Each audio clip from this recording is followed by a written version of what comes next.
바울 사도는 그 데살로니가 교인들을 향해서 하나님의 뜻은 이것이다. 우리가 거룩한 것과 형제 사랑, 이것을 너희들이 정말 이것을 알지만 더욱 힘써야 된다. 형제 사랑과 우리의 거룩함. 하나님에 대해서 우리는 거룩하고 내가 사는 날 동안 한 사람도 더 사랑하고 그런 일에 우리가 힘써야 된다. 그리고 이제 그들에게 온 질문, 먼저 죽은 자들 어떻게 되는가, 이 재림에 대한 문제를 다루고 있습니다. 먼저 11절에 보면 혹시 우리가 이 주님이 재림할 텐데 뭐 이렇게 일할 필요 있습니까? 그러니까 거기 11절에 자기 일을 하고 일하기를 힘쓰라. 우리 주님 올 때까지. 그래서 외인에 대해서 단정히 행하고 존경을 얻어야 되고 그리고 아무 궁핍함이 없게 하려 함이라. 우리가 할 수 있다면 어떻게 하든지 해서 우리가 궁핍함이 없도록 경제적 문제를 해결해야 된다. 그러니까 그 당시에 주님 올 테니까 뭐 우리가 특별히 일할 거 있겠느냐, 그게 아니고 열심히 일해야 된다. 사람은 자기가 무엇을 아는가가 자기의 생활을 이끌어가는 것입니다. 그래서 우리가 제대로 알아야 돼. 성경의 원리들을. 먼저 죽은 자들은 어떻게 됩니까? 혹시 주님이 그럼 재림하실 때 불이익을 당하는 것이 아닌가, 이 문제에 대해서 먼저 죽은 자들에 대해서 얘기하기를 너희가 슬퍼하면 안 된다. 너희가 먼저 그 사람이 죽었다고 소망 없는 다른 이와 같이 슬퍼하지 않게 하려 함이라. 왜 그러냐면은 주님이 재림하실 때 함께 오신다는 거예요. 그와 함께 데리고 오시리라. 왜 그것이 가능하냐면 그들이 먼저 일어나기 때문에 그렇다는 거예요. 거기 보면은 죽은 자들이 먼저 일어난다고 그랬죠. 16절에 그리스도 안에서 죽은 자들이 먼저 일어난다. 그래서 그분이 오실 때, 재림하실 때 주의 호령과 천사장의 소리, 하나님의 나팔 소리로 친히 하늘로부터 강림하시리라. 우리 주님의 호령, 이것은 이제 온 천하를 다스리는 바로 그러한 모습. 과연 우리는 이제 이걸 언제 우리 생에 한번 경험하게 될 텐데, 주님이 주도권을 쥐고 온 천하를 그런 다스리는 모습, 주께서 호령함과 천사장의 소리, 또 하나님의 나팔, 아마 큰 소리가 나면서 주께서 오실 거라는 것이죠. 친히 오실 거라는 것입니다. 그분이 친히 오실 때 죽은 자들이 먼저 일어나고, 그리고 그때 살아있는 자들은 주님을 만나게 될 텐데, 살아남은 자도 그들과 함께 구름 속으로 끌어올려 공중에서 주를 영접하게 하시리니. 요거를 갖다가 조금 문자적으로만 해석하면 안 돼요. 그래서 구름이란 보통 어떤 우리가 지금 공중에 있는 어떠한 그런 구름, 물론 구름 맞지만 보통의 경우 성경에서는 이제 그분의 임재를 많이 얘기합니다. 임재. 그러니까 그분의 임재를 우리가 맞이하게 된다. 그 정도면 좋겠어. 우리가 여기다가 휘구리도 막 붕붕 떠갖고 공중으로 올라가서 맞이하는 이런 걸 우리가 영상하기 쉽지만, 여기서는 구름 속이로 한다는 것은 그분의 임재 앞에 서서, 특별히 공중이라는 것은 우리가 아는 대로 바로 전 세계적으로 이 악한 마귀의 영역, 그래서 보통 공중의 권세 잡은 자 아닙니까? 바로 그러니까 이걸 갖다가 문자적으로 해석할 땐 조금 위험해요. 우리가 그러니까 이렇게 쓱쓱 날라 올라가서 구름에서 우리가 만난다. 이게 이제 보통 휴거잖아, 휴거. 근데 이제 그런 개념은 좀 어렵고요. 성경 전체를 볼 때 이게 자연스럽지가 않고, 우리가 그분의 임재 앞에서 이 악한 마귀의 모든 그 주도권 가운데 우리가 그분을 영접하게 한다. 그래서 우리가 영원히 함께 있겠다. 온 우주가 다 그분의 것이기 때문에 이제 천하 만방에서 전 세계적인 잔치가 바로 사단의 권세의 영역에서 이루어진다. 우리가 그렇게 해석하는 것이 맞습니다. 그래서 우리 휴거 문제를 얘기할 때 보면, 여러분 저도 어릴 때 이런 거 이제 교회에서 휴거 얘기를 하면서 어느 날 보면 싹 사람들이 없어진다는 거야. 친한 사람들이. 그래서 그들이 3년 반 공중에 있다가 다시 내려와서 1000년간 왕노릇 한다는 것입니다. 이게 지금 주께서 호령과 천사장의 소리와 하늘의 나팔 소리로 친히 하늘부터 강림하신다는 것과 아무도 모르게 싹 올라가는 것이 여러분 좀 어울립니까? 우리나라에 아마 그 종말론 중에 한 8, 90%가 이걸 가르치고 있을 거야. 휴거 문제를. 잘못 이걸 그냥 문자적 그대로 봐갖고 구름 속이면 여기서 이제 한 뭐 5km 지점에 있는 구름 속에 우리가 이렇게 날라 올라가서 들어가서 거기서 7년 동안 있다는 거야 우리가. 그랬다가 우리가 성경에서 왕노릇 한다는 건 어떻게 해? 땅에 와서 우리가 기껏 왕노릇 하는 게 땅에서 왕노릇 하는 겁니까? 그럼 또 누굴 다스리는 거예요? 우리 다 장관이 되는 겁니까? 그러니까 기껏 왕노릇이 지상에서 우리가 무슨 장관 되는 거면 이미 장관인 사람들은 또 뭐가 돼요? 다시 내려와서 또 장관 하나? 이런 보통 이제 그걸 보통 신학적으로는 세대주의적 종말론이라고 그러는데 성경을 이쪽 저쪽 착 뽑았다 보면 이렇게 되는 걸까요? 그러면서 여러분들 요한계시록을 제가 이미 다 동영상으로 만들었죠. 동영상은 아직 안 된다 하던데 여러분들이 그걸 다 보시고 요한계시록에서 이렇게 얘기하는 거구나. 거기 전혀 이런 게 없어요. 우리가 날라 올라가서 3년 반 지금 우리 아직까지도 이런 것들이 우리 종말론에 우리 한국에 좀 많은 영향을 주고 있어요. 여러분만이라도 지금 제대로 이런 걸 알면 좋겠고요. 그래서 여기서 중요한 거는 그분이 오실 것이고 우리가 그분을 이제 맞아들인다. 이런 쪽으로 17절을 해석하면 좋겠어요. 그래서 이런 말로 너희들은 서로 위로하라. 재림을 기다리기 때문에 서로 위로하는 거예요. 여러분 사실은 이 재림 최후로 주님이 오신다. 이것이 있기 때문에 우리가 힘을 낼 수 있습니다. 현실을 들여다볼 때는 참 답답한 일이 많아요. 저희가 또 이제 그렇게 오랫동안 주님의 일을 하고 주의 나라를 위해서 막 일할 때 꼭 보면 되는 것보다는 안 되는 게 이렇게 쉽게 잘 돼. 그러니까 꼭 그런 게 더 잘 돼. 가만 보면 안 좋은 거는 사람들이 금방 배워. 좀 그러지 않았으면 좋겠는데 금방 그러고 또 교회도 그런 게 금방 퍼지고 안 좋은 건 빨리빨리 퍼지고 기껏 이제 이런 문제를 정리했다 보면 또 다른 문제가 또 나타나고 참 이럴 때 보면 진이 좀 빠지고 기운이 좀 빠지는 거예요. 언제까지 이렇게 될까? 이제 이럴 때 그분이 오시는 날까지다. 아무리 힘들어봐야 그분이 오시는 날 그때까지 제한돼 있다는 거. 이게 우리에게 큰 소망입니다. 해도 끝이 없거든요. 언제 우리나라의 천만의 불교 신도가 언제 바뀝니까? 왜 어째서 이단은 갈수록 늘어나고 교회는 줄어들죠? 참 세계를 들여다볼 때 이거 기독교는 약하고 모슬렘은 점점 강해지고 애를 써도 참 이 교회적인 문제가 있고 좀 답답한 문제들이 있고 우리는 더 그걸 나름대로 주님을 위해서 막 애를 써도 그렇지 않은 사람들이 너무 태연하게 살면서 자꾸 우리를 답답하게 하는 일이 참 많아요. 좀 바르게 좀 살아보려면 그렇지 않은 사람이 더 많고 더 문제. 그리고 사람들은 또 거기에 쉽게 또 동조하고 분별력이 없고 이럴 때 우리가 데살로니가 교인들도 마찬가지일 거야. 아마 많이 죽었을 거고 핍박당했을 거고 어려웠을 때 그래도 주님 오신다. 그때는 모든 것이 원칙대로 될 것이다. 그리고 오히려 우리에게 이제 착하고 신실한 그런 가운데서 변절하지 않고 신실한 종아 칭찬하실 거. 우리가 이제 그걸 네가 한 게 옳다. 너가 그렇게 했던 거, 애를 썼던 게 옳은 것이다. 우리 칭찬받을 걸 소망하면서 다른 사람이 어떻게 하든지 때로는 우리가 앞으로 교인들이 줄어들어서 나중에 점점 줄어들어도 우리가 갖고 있는 이 신앙은 끝까지 여러분 붙잡고 있어야 돼. 이게 옳은 거예요. 다른 사람이 아무리 시대가 그렇게 흘러가도 인기가 없고 우리는 고리타분한 소리를 듣다 할지라도 여전히 하나님 말씀 중심일 것이고 여전히 우리는 기도할 것이고 여전히 전도할 것이고 아무리 사람들이 뭐 전도가 요즘 안 된다 뭐 노방 전도가 왜 말이 되느냐 기독교를 욕하고 그럴다 할지라도 우리는 영원히 영혼을 생각하며 노방 전도할 것이고 또 우리가 힘닿는 데까지 매일은 할 수 없어도 정말 1년에 한 번 정말 한 주간이라도 좋으니까 또 선교를 위해서 우리는 계속 우리는 그렇게 살 겁니다.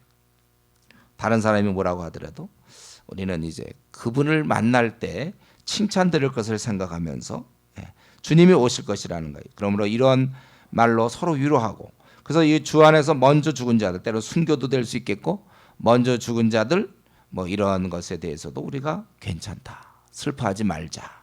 때로는 핍박 속에서 먼저 죽은 자가 있을지 모르겠어요. 그래도 그들은 오히려 우리보다 먼저 일어날 것이고 또 우리 함께 주를 만날 것이니까 슬퍼하지 말자요. 우리가 항상 주와 함께 있으리라 이런 말로 서로 위로하라. 그렇기 때문에 먼저 죽은 자들에 대해서도 우리가 슬퍼하면 안 되는 거예요. 왜냐하면 그는 거기 14절에 있는 것처럼 예수 안에서 자는 자라고 그래요. 자는 자. 여러분 우리가 이 잠자는 게 슬픈 일입니까? 우리가 생각할 때 자러 들어간다 그러면 굉장히 슬픈가요? 자기 때문에. 우리 잠자는 것이 슬픈 게 아니잖아요. 마찬가지로 누가 죽는 것이 슬픈 게 아니에요. 다만 이제 그 잠자는 걸 좀 오래 자는 거죠. 그래서 우리 때로 부모님과 이제 헤어져야 되고 때로는 배우자가 헤어져야 되고 부모와 자식 간에도 헤어져야 되고 그러나 결국은 우리가 슬퍼하는 것이 아니다. 그래서 우리 주희철 선교사님 얘기 들으면 중국에서는 누가 한번 죽었다, 성도가 죽었다 그러면 그냥 잔치가 벌어진대잖아요. 그래서 멀리서 있는 사람도 와갖고 하루 종일 논대요. 죽어서 좋다고 이제 천국 갔다고. 막 좀 저도 그런 기독교문 하면 좋을 것 같아. 다들 죽으면 울잖아요. 물론 이제 인간의 헤어짐이 섭섭하지만 그러나 이 사람이 신앙을 갖고 죽었으면 그건 천국 간 거 분명한 거 아닙니까? 중간에 변절되지 않고 신앙 갖고 죽었다. 그럼 이제 주의 품 안에 안겼다고 천국 갔다고 막 하루 종일 먹고 즐기고 그런다 그러더라. 이 죽음은 그리스도인들에게는 이 죽음이 우리가 큰 문제가 아니에요. 우리는 이것을 극복한 자들 아닙니까? 끝처럼 보이기 때문에 우리가 문제지 사실은 끝이 아니라는 게 죽음은 과정이죠. 천국에 들어가는 비결이라고 볼 수 있어요. 죽음은. 우리는 이 사실을 세상 많은 사람은 아예 죽음 얘기를 꺼내지도 못하게 해요. 왜냐하면 자기들이 자신이 없고 준비가 안 돼 있기 때문에. 그러나 우리는 이것을 알고 있어요. 사람은 죽는 게 아닙니다. 자는 것입니다. 다시 일어납니다. 이걸 우리는 알고 있다는 거예요. 이런 면에서 우리는 이 엄청난 얘기를 우리는 주위 사람들에게 해줘야 된다는 거예요. 우리가 그러니까 주로 말을 할 때 자꾸 무슨 탤런트 얘기나 세상 돌아가는 얘기나 요즘 또 이명박 씨 얘기나 막 밤낮 정치 얘기 뭘 필요할 땐 또 하긴 해야 되겠죠. 그러나 이런 세상사에 대한 것보다 우리는 좀 엄청난 걸 가고 있잖아요. 뭐냐면 사람은 죽으면 다 끝인 줄 알고 그런데 우리는 끝이 아니라는 사실을 알고 있어요. 주님의 이제 심판이 있고 그래서 믿는 자들은 영원한 천국이요 믿지 아니하는 자는 죄를 그대로 고스란히 갖고 있기 때문에 그 죄로 말미암아 심판을 당한다. 우리가 말이라는 것은 힘이 있고 전달력이 있고 열매가 있는 겁니다. 그래서 우리가 할 수만 있다면 우리가 매일이라도 지칠 줄 모르고 이 구원의 사실을 얘기해야 돼. 우리 주위 사람들에게. 사실은 이건 너무 불신자 입장에서 볼 때 이런 얘기는 정말 있을 수 없는 얘기. 여러분들도 이제 중간에 예수 믿는 사람들 생각해 보세요. 자기가 어떻게 예수 믿게 됐습니까? 누군가가 이런 일을 해줬기 때문에 내가 믿었잖아요. 우리가 그래서 이왕에 말을 좀 하려면 좀 이런 얘기를 많이 해야 되는 거예요. 좀 내가 입을 열면 좀 안 됩니까? 나는 꼭 입을 열면 안 되는 건가요? 그래서 우리는 세상 사람들을 만날 때 그 사람이 박사다. 그 사람이 무슨 사업가고 국회의원이다. 그렇게 보면 안 되고 세상 사람들 볼 때 저는 죽어갈 자구나. 불쌍한 이제 국회의원, 지옥 갈 변호사, 참 영원히 멸망받을 총장 이렇게 되는 거죠. 그렇기 때문에 우리는 그들을 긍휼히 여기고 우리는 이제 그 문제가 해결된 자답게 우리가 좀 침착하게 행동하고 그들을 불쌍히 여겨야지. 그들을 불효해서는 안 됩니다. 저 친구 우리 과외 친구인데 걔 요번에 어떤 직장에 들어갔어. 걔 뭐가 잘 풀렸어. 걔 요번에 시집 가게 됐어. 장가 가게 됐어. 뭐가 어떻게 됐어. 집장만 했는데 집이 크대. 땅값이 올랐대. 막 이런 거 그런 거 나는 뭔가 이런 식으로 얘기하면 안 되고 그러니까 저 영원한 불못에 던져질 그런데 이제 땅값이 올라서 좀 약간 좋아하는 사람 이렇게 돼야 되는 거예요. 영원히 지옥 갈 사람인데 이번에 그만 결혼했대. 그죠? 그런 좀 이제 살다가 죽으면 죄값으로 인하여 하나님의 심판을 받을 사람인데 이번에 어떻게 취직을 했다는구만. 이제 이렇게 돼야 돼요. 세상 사람들에게 소망이 없다는. 그래서 여기 보면은 소망 없는 13절 이는 소망 없는 다른 이와 같이 슬퍼하지 않게 하려 함이라. 여러분 우리는 이 사실을 근데 자꾸 잊어버려요. 우리끼리 이렇게 모였을 때는 얘기하지만 이런 사실을 자꾸 잊어버려서 동료 직장인을 볼 때도 별로 우선 나부터도 별로 이걸 대단치 않게 생각할 때가 있거든요. 내가 이 생각을 그냥 너무 당연히 받아들이는 경우가 있어요. 그렇기 때문에 안 믿는 동료를 봤을 때, 학교에서 우리 친구를 봤을 때 그 사람에 대해서 이렇게 우리가 좀 불쌍히 여기지 않고 어떤 때는 경쟁 상대로 여긴단 말이에요. 오히려 그 사람들이 하는 모습이 오히려 더 행복한 것처럼, 그러니까 신기루죠. 완전히 행복한 것처럼 보이기까지 해요. 그 사람이 오늘 유학 가서 박사학위 받아갖고 온대. 뭡니까? 아직까지 죄 문제를 해결하지 못하고 하나님을 만나지 못한 채 이제 영원한 심판을 받아야 될 박사학위 받은 사람, 이렇게 되는 거죠. 불쌍하고 참 가련한 존재, 삶에 제일 중요한 걸 모르면서 정작 제일 중요한 지식은 하나도 없으면서 그냥 세상의 박사학위, 그러니까 이 세상의 것만 얻은 사람이다. 이걸 우리가 분명히 깨달아야 돼. 우리는 내가 이것을 먼저 나에게 각인시켜야 됩니다. 우리 자꾸 이걸 잊어버려요. 그래서 우리는 세상에서는 이런 게 주요 현안이 아니에요. 영원히 천국 가느냐 지옥 가느냐 이런 건 세상에서는 이런 게 중요한 문제가 아니라 취직을 했느냐, 고시에 됐느냐, 결혼을 했느냐, 자녀가 어땠느냐, 집장만을 했느냐, 또 자녀들이 어떻게 이런 문제죠. 세상에서는. 그렇기 때문에 우리가 이런 세상에 살다 보면, 그리고 가만히 있으면 우리가 그런 한 사람이나 여러 사람이 그러면 나 혼자 약간 바보가 되는 거예요. 나 혼자 이런 생각을 자꾸 안 하게 돼요. 사람들이 많이 하니까. 그리고 이런 문제가 정말 중요하지 않은 것 같아요. 근데 우리가 정말 생각해보세요. 이게 진짜 맨정신으로 이게 중요한 문제가 아닙니까?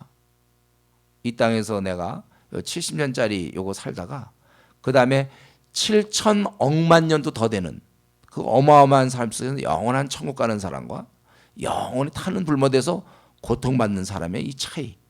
세상에 이것처럼 더 중요한 문제가 도대체가 어디 있습니까? 여러분이 이것처럼 더 중요한 문제가 도대체 없다는 것을 마음에 느낄 때까지 기도하셔야 돼요. 우리 기도할 거 없다고 그러는데 이런 게 기도할 점이죠. 어째서 나는 이게 그렇게 안 느껴집니까?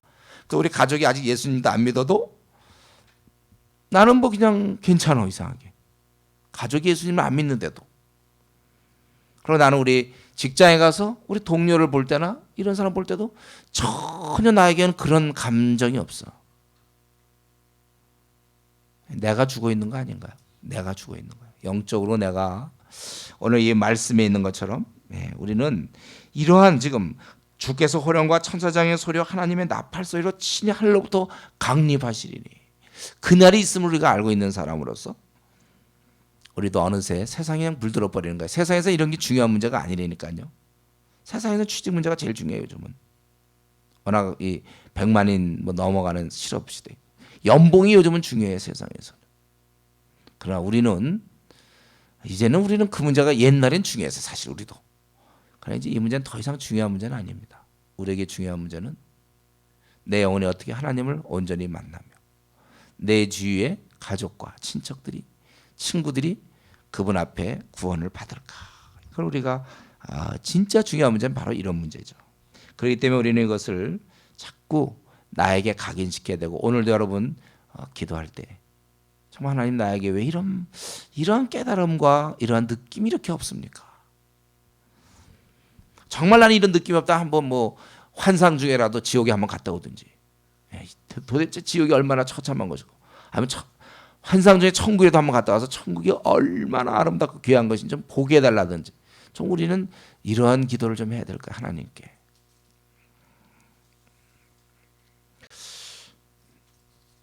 이제 그리고 이 재림에 대해서 이제 분명히 이렇게 오는데, 그럼 우리는 어떠한 자세를 취해야 될 것인가? 그 1절부터 11절까지 우리는 어떤 자세를 취해야 될 것인가?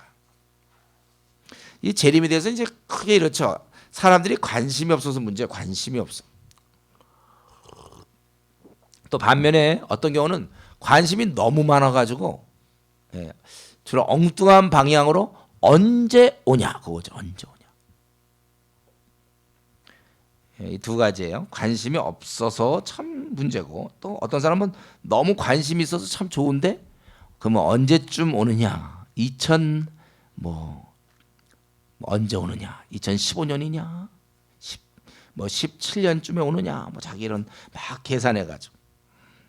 이에 대해서 바울 사도는 뭐라고 얘기했냐면 절대로 시기에 대해서 너희가 알 수가 없다. 그 시기를 알 수가 없다.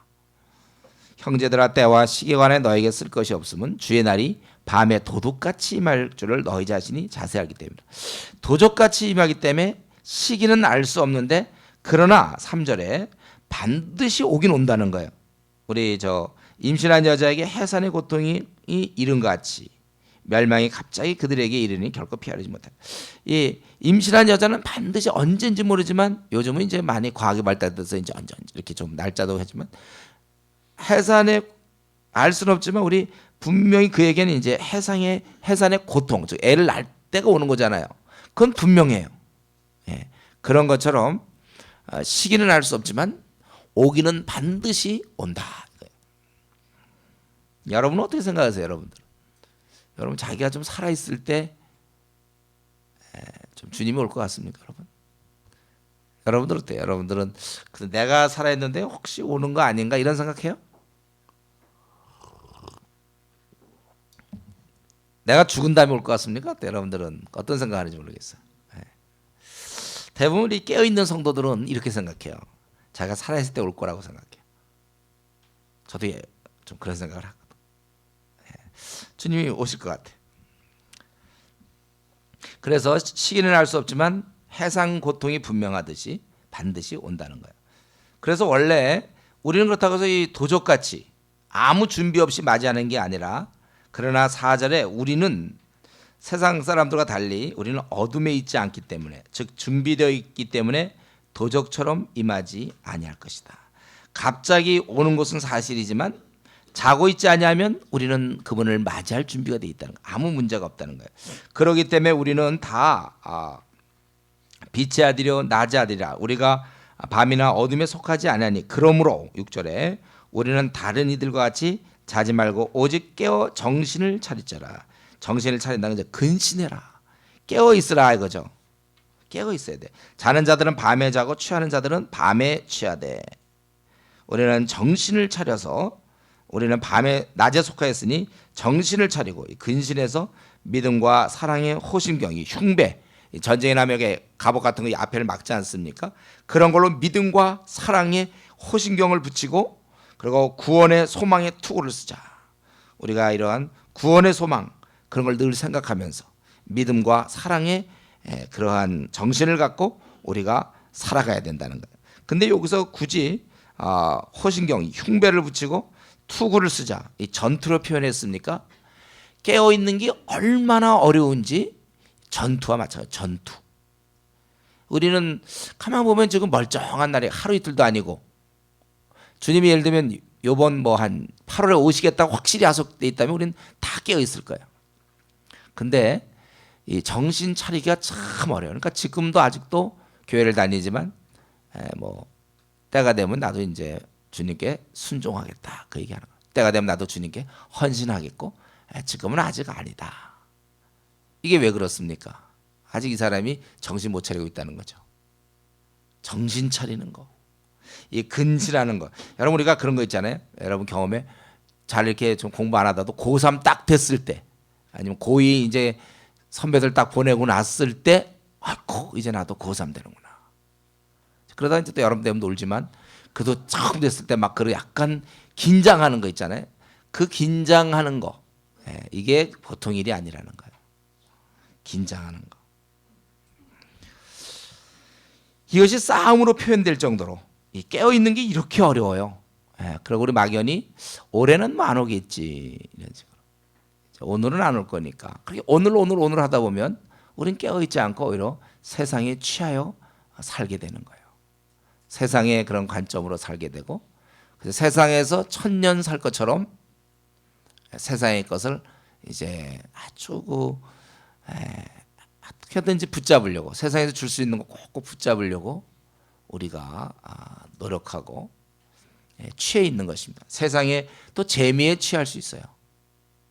신앙생활 잘 하다가도 세상의 재미에 이렇게 붙잡힌 사람들도 있습니다. 재밌거든요.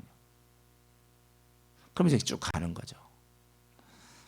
보통 이제 술과 더불어 많이 보내죠. 술 한 잔 마시기 시작하면서부터는 세상에 취하기 시작하는 거예요. 우리는 사실은 이 술에 취하는 게 아니라 세상에 취하는 겁니다. 결국 그 사람들. 그래서 제가 사는 동네, 그 동네는 이 술집이 많잖아요. 그럼 이제 정말 많은 사람이 회사만 끝나면 와서 술들 마셔요. 늘 그 출근한다니까요. 이 깨어 있는 거, 이것이 쉽지 않은 일. 그렇기 때문에 우리는 정신 차리고 싸워야 되고, 근데 싸우는 동안 우리는 근신하게 돼요. 싸우는 동안은 정신 차리기가 참 어려운 것입니다. 그러나 우리가 정신을 차리고 싸우기 시작하면, 그러면 우리는 이제 다시금 정신 차리게 된다는 거예요. 특별히 박해와 고난이 없는 상황에서, 이 초대교회는 그렇게 큰 문제는 없어요. 왜냐하면 예수 믿는 사람들 죽이러 다니니까, 자기들 잡히고 그러니까 늘 근신하게 되는 거예요. 근신하게. 근데 이제 우리나라 경우는 어떤가요? 우리나라처럼 이렇게 박해가 없고 지금 찬송가 마음껏 부르지 않습니까? 특별히 뭐 고난도 없고, 이러다가 혹시 믿는 집에서까지 태어나서 부모님이 예를 들면 성경도 안 찢어주고, 부모님이 뭐 교회를 갔다가 나가는 것에 대해서 그냥 가만히 있고 막 이런 분위기에서는 정말 우리가 깨어있기가 어렵죠. 그래서 이때 특별한 은혜가 있어야 되고, 이렇게 깨어있기가 힘든 상황에서 우리가 할 수 있는 것 한 가지가 있는 거죠. 전투예요, 전투. 그래서 우리가 사실은 이 노방전도 이거 외에는 별로 길이, 제가 지금까지 신앙생활 했지만 거의 길이 안 보여요, 여러분. 깨어있도록 하는 길. 그래서 제가 우정전도를 그렇게 반대하는 이유는, 우정전도의 그런 삶을 살아가는 건 당연하지만 우리를 깨워줄 수 있는 무슨 방법이 없어요. 이렇게 편안하게 살면 다 그저 옛날 똑같잖아요. 시집가고 장가가고 소도 사고 밭에 가서 똑같은 거예요. 성경에 있는 그대로예요.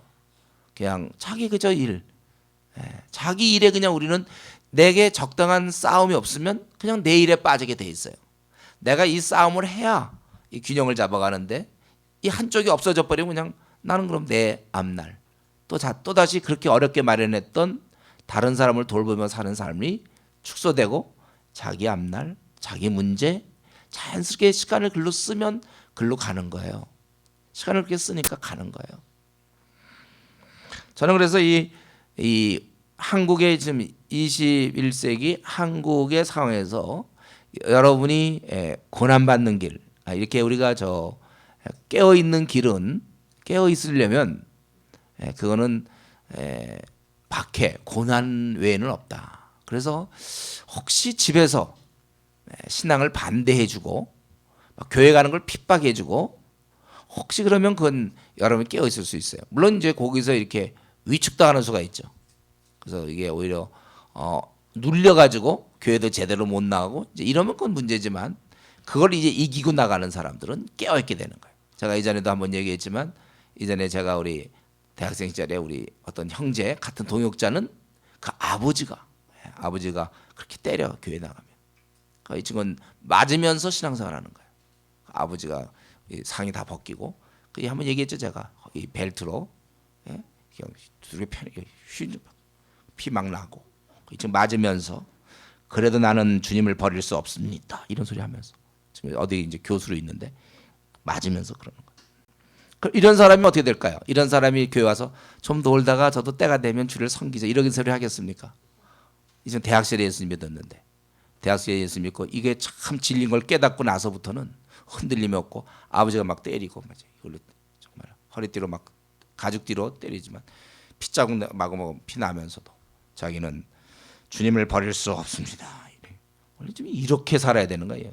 그러니까 이렇게 매맞으면서 신앙생활하는 사람이 와갖고 뭐 헛되게 좀 놀다가 예배도 그냥 오늘 예배는요 제가 자느라고 지각했어요 뭐 이러고, 이런 건 아직 지금 한가한 거예요. 그거는 진짜 아직 이 정신을 못 차리는 거예요. 이런 사람은 그냥 예배 열심히 나오고 전도 아주 큰 전도하고, 제가 이렇게. 그러니까 이제 중국의 성도들이 앞으로 우리가 왜 촛대가 중국으로 가는 것 같이 느껴집니까? 그건 중국의 성도들은 이런 핍박 속에서 감옥에도 10년, 20년씩 갔다 오면서 복음을 위하여 살다 보니까 그들은 깨어 있을 수밖에 없다는 거예요. 제가 보기에 이 깨어 있는 게 어려워. 저는 우리 교회 성도들에게 있어서 우선 이게 돼야 돼. 깨어 있어야 뭐 뭘 할 거 아닙니까? 정신을 차려야. 여러분 술 만취한 사람들한테 뭐 미적분 아무리 가르쳐 보세요. 내가 이제 미적분 교사인데요. 다들 만취돼서 다 모아놓고 미적분 그냥 최고의 방법으로 내가 그냥 너무 멋있게 가르쳐. 미적분을 그냥 이것만 한 번만 들으면 머리에서 쏙 들어오게 쫙 가르쳐. 다들 만취해갖고 그게 무슨 도움이 됩니까? 깨어 있어야 되는 거예요. 본인이 깨어 있어야 된다는 말이죠. 자기가 깨어 있지 않을 때는 방법이 없어요. 그래서 이 깨어 있는 거 이게 그러므로 6절에 우리는 다른 이들 같이 자지 말고 오직 깨어 정신을 차릴지니라. 깨어 있는 게 이렇게 어려운 거예요. 다시 한번 우리가 전도 위에는 길이 없다. 예. 그러면서 우리가 전도 팀장을 맡는 게 좋아요, 사실은. 그래야 최소한도 팀원은 좀 약간 빠질 때도 있잖아요, 자기가 팀원이니까. 팀장은 어떻게 합니까? 직분 어떤 때는 좀 자기도 좀 쉬고 싶을 때가 있겠죠. 늘 뜨거우면 좋지만 그러지 못할 때라도 팀장이니까 그때는 의무적으로 가게 되잖아요. 여러분 이런 거를 너무 위선적이라고 생각하면 안 되는 거는요. 우리가 내일 시험인데 그 전날 공부하기 싫었는데도 불구하고 공부했다. 굉장히 위선적이고 그렇게 얘기하면 안 되는 거예요. 저는 목사로서 좋은 점 제가 한번 얘기했을 거예요. 목사로서 좋은 점이 뭐예요? 저는 어떤 때 아침에 이렇게 눈도 좀 자고 싶을 때가 있어요. 저도 많이 이제 습관이 돼서 괜찮지만 그래도 자고 싶을 때가 있지만 내가 만약 그냥 일반 성도면 어떨까요? 제가 자고 싶을 때 너무 막 잠이 와. 그 전날 막 늦게 자고 막 너무 잠이 와. 그러면 어떻게 될까요? 에이 모르겠다 자죠. 근데 나는 막 잠이 오지만 내가 누구예요? 목사 그러면 예배 빠지고 그러면 됩니까? 그 바람에 나가는 것이 저한테 큰 은혜라니까. 이게 큰 은혜 저는 그래서 감사해요. 그래도 이런 직분을 그러니까 나는 이게 안심이 되는 게 내가 최소한 앞으로 목사직을 계속할 동안 나는 어쨌든 나는 예배는 안 빠질 거 아니에요. 아침 기도에는. 그러니까 아침 기도 어쨌든 졸립든 뭐 처음에 갈 땐 좀 그랬지만 일단 가서 기도하면 또 기도하니까 은혜를 얻는 거잖아요. 성경에 보면 우리가 기도함으로 더 이렇게 하나님을 우리가 가까이 가는 거라고 그랬잖아요. 우리가 어디쯤 나올까요? 신명기 4장 7절에 보면 우리 하나님 여호와께서 우리가 그에게 기도할 때마다 우리에게 가까이 하신 것 같이 여러분이 기도를 한 번 하면 주님과 예를 들면 우리가 자기가 그런 좀 뭐랄까 이런 걸 이미지랄까 좀 자기 나름대로 상상력을 피우면 좋단 말이에요. 막연한 사람들 내가 예를 들면 하나님과 뭐 많이 떨어져 있다. 그럼 내가 기도 한 번 하면 1m씩 가까워지는 거다. 100m 떨어져 있으면 뭐 이런 생각을 자기가 좀 한다든가. 그래서 뭐 올해 안의 목표가 그분과 대면하는 건데 그렇다면 내가 그럼 올해를 300으로 나누려면 가능하면 300m 떨어져 있다 이런 생각을 하고 한 번 할 때마다 1m 가까워지는 거다. 뭐 이런 식으로 생각해도 좋아요. 어쨌든 우리가 한 번 기도하면 그만큼 어쨌든 우리 신앙생활에는 더 하나님을 가까이 가는 것이다. 이런 생각을 우리가 할 수 있다는 거죠. 문제는 이 근신이 어려워요. 근신. 정신 차리기가 어렵기 때문에 자기가 연구해야 되니까 제가 보기에는 제가 충성된 자로서 성경의 원리나 이런 모든 걸 제가 분석해 본 결과 전도하는 것이다. 우리나라처럼 이렇게 박해가 없는 경우에 중국 같은 경우는 박해가 있을 때는 그는 상당히 깨어있기 좋아요. 신앙을 갖는 것만 해도 참 좋을 거예요. 그런 데서 모슬렘 지역도 마찬가지죠. 모슬렘에서 신앙 갖는 것 자체가 거의 죽음이거든요. 그러나 그들은 신앙을 갖고 깨어있게 되는 거예요. 그리고 우리가 조금 더 나가서 이런 선교, 우리나라는 지금 이 종교적 박해가 없기 때문에 그래서 우리가 선교를 하는 게 좋아요. 그래서 우리가 처음에 제가 우리 훈련할 때는 태국을 갔잖아요. 태국의 치앙마이 우리 거기가 이제 가가지고 우리 간 사람들 몇 명 있죠 여기 그때 가가지고 이제 우리 세 팀 나눠서 한 30명씩 갔어요. 막 그래갖고 세 팀 나눠서 전도도 하고 막 그랬는데 거기는 뭐 전도한다고 해서 뭘 할 사람 없어요. 약간 실언은 좀 하겠죠. 불교 국가니까. 거기가 이 인도네시아 이쪽 이쪽 인도 차이나 지역 이쪽에 불교 핵심 국가거든요. 그래서 이 주변의 사람들이 거기 와서 영감 얻고 가고 더 열심히 불교 전파하고 이제 그러거든. 이 태국이라는 것이. 이제 그런 것에 우리가 갔을 때 물론 전도하니까 좋긴 좋은데 이건 너무 좀 싱거워. 예. 뭐 누구 막는 사람도 없고. 그래서 제가 2번 그렇게 하다가 이건 너무 낭만적 아닌가. 대학생들, 청년 대학생들 이제 같이 갔다가 2번 하고 나서 이렇게 하면 안 되겠다. 좀 더 우리를 깨어 있게 해줄 사람이 좀 없을까 주위에.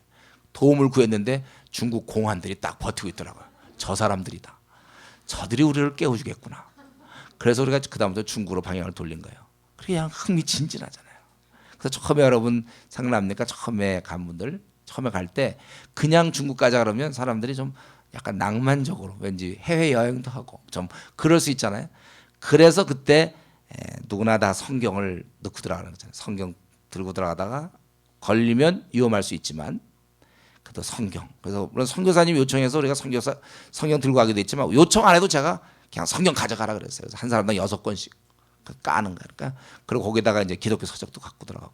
그러면 이제 들어갈 때부터 뭔가 불안하지 않습니까? 요거죠. 요런 게 중요한 거예요. 그러니까 원래는 그런 게 없으면 그냥 이제 이러고 뭐 비행기도 타고 좀 즐거울 뻔했는데 이거는 그게 아니거든. 내리면 이제 출입국 심사 뭐 이런 거 할 때 이제 이거 들고 들어갈 때 여러분 불안하지 않습니까? 그러니까 기도하는 거예요. 그래서 이 전통은 지금도 계속되고 있습니다. 그래서 여러분들이 이거 갖고 들어가는 거 항상 들어갈 때마다 그래서 아슬아슬하게. 저도 중국 들어갈 때마다 갖고 들어가고 어떤 때는 이제 공항에서 막 화장실 같은 데 이렇게 싹 놓고 사형리 같은 거 있잖아요. 그럼 중국어로 싹 놓고 싹 나오고 막 이럴 때 그럴 때 왠지 공안에 지나면 왠지 좀 내가 뭘 나쁜 짓을 한 것 같고 걸릴 것 같고 막 좀 불안해. 왠지 나가 꼭 걸릴 것 같다는 생각도 들지만 사람 많으니까 되겠지 이러고서 이제 버티고 이러는 거죠.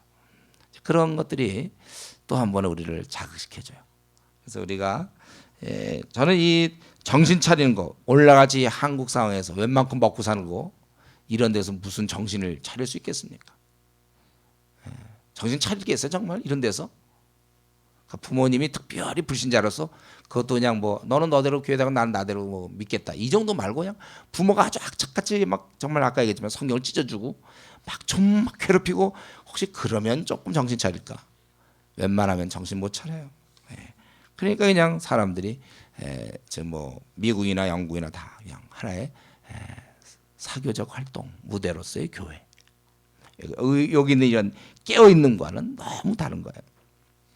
우리가 이렇게 이와 같이 아주 힘써서 이렇게 깨어 있어야 되고 이러는 것은 왜 그러냐면 우리가 잘못되지 않게 해서 이렇게 힘써야 되는 이유는 바로 이건 하나님의 의도와 예수님의 의도대로 우리가 살기 위해서. 여기 보면은 하나님의 의도는 뭡니까? 우리가 이렇게 열심히 깨어 근신하고 정신 차리면서 우리가 살아야 될 것은 바로 9절에 있는 하나님은 우리를 노하게 이르게 하심이 아니요 예수 그리스도로 말미암아 구원을 받게 하심이라.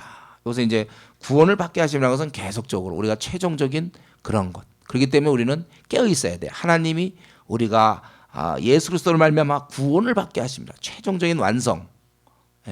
그걸 하나님이 원하시기 때문에 우리는 깨어 있어야 되고 또 예수님이 또 원하심도 있어요. 10절에 보면 예수님께서 죽으사 우리를 하여금 깨어있든지 자든지 우리가 살아있든지 아니면 죽었든지 간에 자기와 함께 살게 하려 하셨느니라. 네. 함께 살겠다는 거예요. 구원을 얻은 자는 주님과 동행함으로 마지막 순간에 우리가 구원을 얻어야 되는 것입니다. 사실 구원을 얻었을 때 좋은 점이 뭐냐면 주님과 함께 사는 거거든요. 그래서 우리가 주님과 동행하려면 우리가 깨어 있어 줘야만 주님과 동행하지. 내가 흐리멍텅 또 세상과 짝하고 미지근한 신앙을 가지고는 어떻게 내가 주님과 동행할 수 있느냐 이거죠. 그래서 그분과 우리가 함께 살아가야 된다는 거예요. 그러기 위해서는 주님과 여러분이 함께 교제하려면 흐리멍텅하게 갖고 되지 않아요. 미지근한 상태에서는 주님과 동행할 수도 없고 구원에 이르도록 온전하게 그렇게 자라나지도 못하는 거예요. 그래서 우리는 깨어 있어야 돼요. 그러므로 여기 보니까 너희들이 이렇게 스스로 아까 6절에 그러므로 우리는 다른 일같이 자지 말고 오직 깨어 정신을 차리라고 우리가 그렇게 해야 되고 또 11절에 그러므로 피차 권면하고 서로 덕을 세우기를 너희가 하는 것 같이 하라. 예. 우리가 주님의 오심은 눈에 보이지 않고 세상에 우리가 땅에 우리 발을 딛고 있고 세상은 심히 세속화 되었기 때문에 결국 우리의 방법은 뭐냐면 서로 우리끼리 자꾸 권면할 수밖에 없어요. 주님 오시는 거다. 이렇게 우리가 준비하자. 피차 권면하여 자꾸 마음을 새롭게 할 수밖에 없다는 거예요. 여러분 우리가 무슨 사내 같은 데 가서 조난당하거나 이러면은 막 잠이 온대잖아요. 그때 죽으면 그러면 그 자면 죽는 거예요. 그때 산에서 막 이 체온이 떨어져서 저온 체온이 굉장히 위험하다 그러잖아요. 그러니까 잠을 안 되니까 막 이제 몇 명이 조난을 당하면 거기서 서로 막 졸려온 사람 막 꼬집어주고 막 그렇게 하면서 야 참자 동이 될 때까지 막 하면서 뭐 믿는 사람이 막 찬송가 부르고 뭐 우리 저 얘기 들으니까 우리 성도 가운데 한번 그런 분이 있었다는데 중국에 가가지고 뭐 자매들 몇 명이서 그냥 산에 올라갔다가 거기서 그냥 길 잃어버려가지고 거기서 밤을 새우게 됐다는 거예요. 그래서 여기서 잠 안 된다고 해서 막 찬양하고 기도하고 막 꼬집어주고 예를 들면 막 이런 식으로 우리가 깨어 있으려면 세상에 어느 순간에 물들어 버린단 말이에요. 세상에 내가 어떻게 하다가 이제 뭐 학생 시절은 좀 괜찮을지 몰라요. 이제 직장에 들어가고 또 내가 무슨 뭐 이제 승진이 되고 자꾸 거기서 나오라고 그러고 거기서 뭐 막 이렇게 자꾸 막뭐 점점 이렇게 회사에 승진되고 자꾸 뭐 어울리다 보고 또 회사 일로 뭐 사람 만나고 막 이러다 보면 우리도 어느새 내가 잘 수가 있다는 것이죠. 그러니까 믿는 사람들이 그럴 때마다 얘가 승진될 때마다 가서 꼬집어주고 말이죠. 이게 다가 아니다 말이고 너 시간을 그래도 내야지 네가 교회 안 오면 어떡하냐 꽉 꼬집어주고 자꾸 이렇게 서로 그러다가 또 이 사람이 좀 살만하면 이 사람이 또 딴 정하고 있을 때 또 이 사람이 와갖고 그냥 할퀴고 말이죠. 이러고 정신 차려라 그렇게 해줘야 된다는 거예요. 이게 이제 최소한의 부부에서 일어나면 참 좋죠. 부부간에 남편이 그럴 때 아내가 할퀴고 좀 또 아내가 그럴 때 이제 때리고 이래갖고 서로 간에 사랑하면서 그래갖고 깨워주는 거예요. 여러분 우리가 어쩔 수 없어요. 세상은 이 모양이니까 우리끼리라도 서로 이렇게 피차 여기 뭐라고 했어요.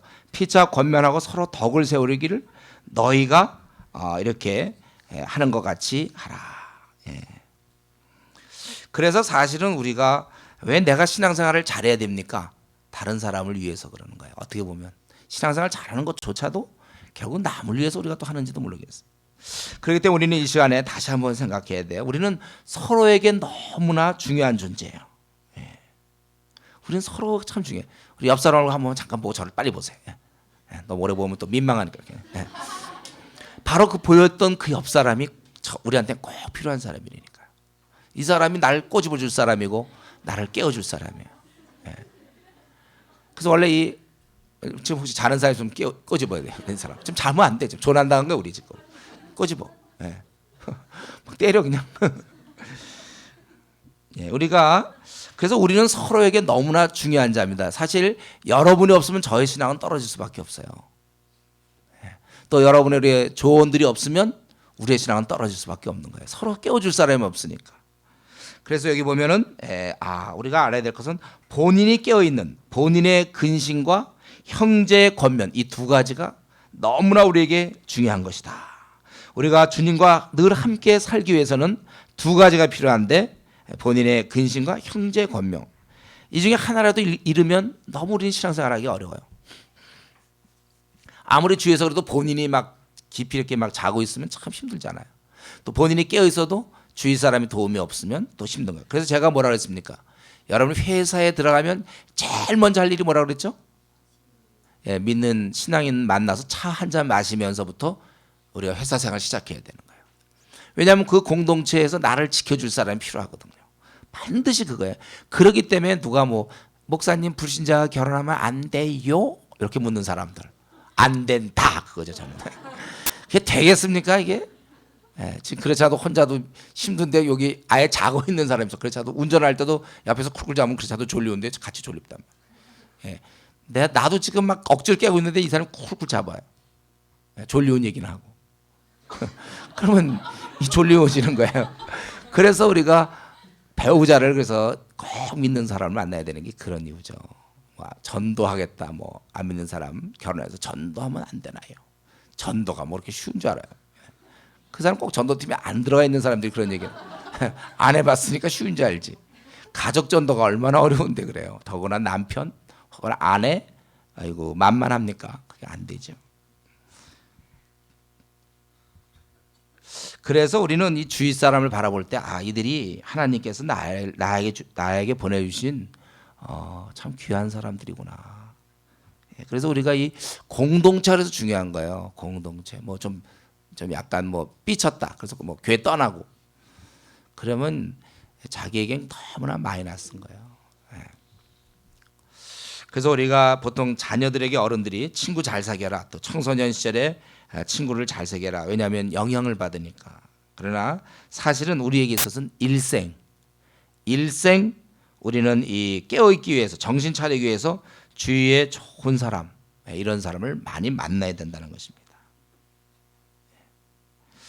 그리고 그러기 위해서는 최소한이 자기의 배우자만큼은, 딴 건 혹시 몰라도 정한 되면, 우리가 예를 들면 부부가 어디 중국을 가든지 무슨 터키를 가든지 어딜 가도 최소한도 공동체, 부부가 최소한의 공동체거든요.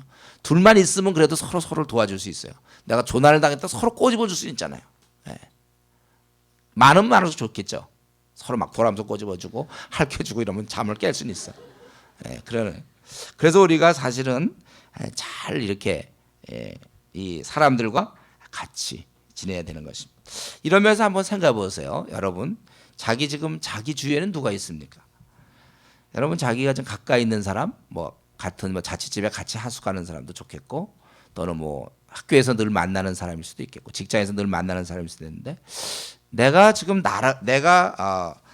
주위에 내가 좀 시간을 보내고 자주 만나는 사람이 어떤 사람들인가? 그런 사람들이 나를 주님께 향하도록, 나를 갖다가 정신 차리도록 도와주는가? 이게 중요한 거지. 정신 차리도록 도와주는. 그래서 내 주위 사람들은 항상 은혜를 나누고, 어떤 때 와갖고 학계의 메시지가 어쩌고 저쩌고 이런 얘기했다가, 그 다음 주에 나타나면은 스가랴의 그 내용 중에 말이지, 환상이 나타나는데 그거 나 굉장히 감동적이야. 막 스가랴 얘기도 하고, 또 와서 빌립보서 얘기도 해주다가, 감옥에 갇혔는데도 바울 사도는 참 그러면은 참 너무나 멋있어. 와갖고 막 이런 얘기. 로마서 그 부분 8장 1절. 그리스도에서는 결코 정죄하면 뺀다. 지금 깨달았어. 야, 나 참 너무 놀라운 이런 막. 또 요한계시록 뒷부분 어떻게 생각하냐? 자꾸 PBS 몇 번 했냐? 막 이런 식으로 자꾸 막 이런 얘기해 주는 사람이어야 되지. 내 주위에서 자꾸 연속극 그 주인공, 자꾸 내 관심을 그렇지 않아도 연속극 보는데 또 평상시에도 그 주인공에게 자꾸 관심을 갖게 하시고, 그 불륜의 장면을 생각하게 하고, 그리고 어떤 그 불륜에도 어떻게 하든지 그게 되기를 바라고 말이죠. 막 그리고 옷 얘기, 와서 밤낮 옷 얘기하고 어디서 싸게 파는 장소를 알고 있냐? 막 이런 거. 아니면 이제 조금 더 돈 버는 방법, 재테크에 대해서 요즘 펀드가 어쩌고 막 밤낮 돈 버는. 아니면 이제 인생을 즐기는 얘기라든가, 놀러 갈 궁리만 하고, 최근 돌아가는 자매들의 헤어스타일이라든가 이런 거에서 더 싼 그런 데 알려요? 미용실. 그래서 헤어스타일은 잘 되지만 학계의 메시지 같은 건 배울 기회가 없잖아요. 그러니까 우리가 중요한 것은요, 여러분의 선택이에요. 여러분이 누구와 내가 시간을 보낼 것인가. 디모데후서 2장 20절 다시 한번, 내가 청년의 정욕을 피하고 오직 주를 깨끗한 마음으로 부르는 자들과 함께. 그래서 이 교회 공동체가 순수해야 돼. 저는 그래서 교회 공동체를 어떻게든 순수하게 만들려고 그래요. 여기 나오는 사람들, 이 교회 지금 어떻게 되냐면 한국 교회 많은 교회가 이게 순수하지 않는 거예요. 어떤 사람은 집사를 만나서, 어떤 장로를 만나서, 오히려 교회 사람 만나서 재산을 날리게 되고, 교회 사람을 만나서 이상한 일에 뛰어들게 되고, 교회 사람 만나서 다단계 뛰어들게 되고 말이죠. 오히려 교회 사람들이 더 문제예요. 자기가 몰랐는데 교회 사람 만나가지고 안 좋은 거 배우고. 이전에는 제가 있던 이전의 교회에는 대학부가 그런 역할을 했어요.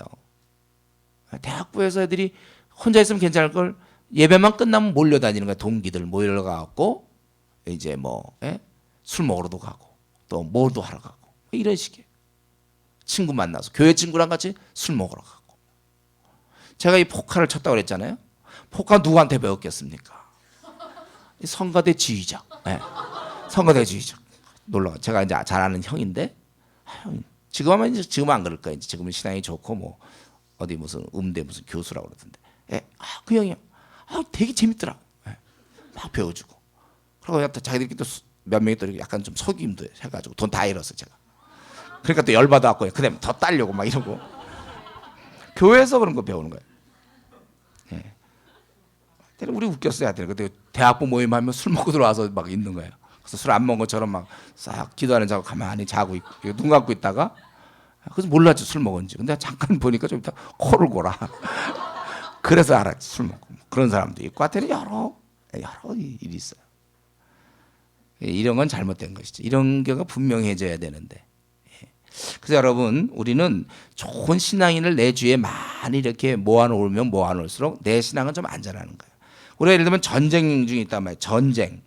전쟁이 있을 때 우리 편이 예를 들면 저희가 이제 한 뭐 5만 명이다.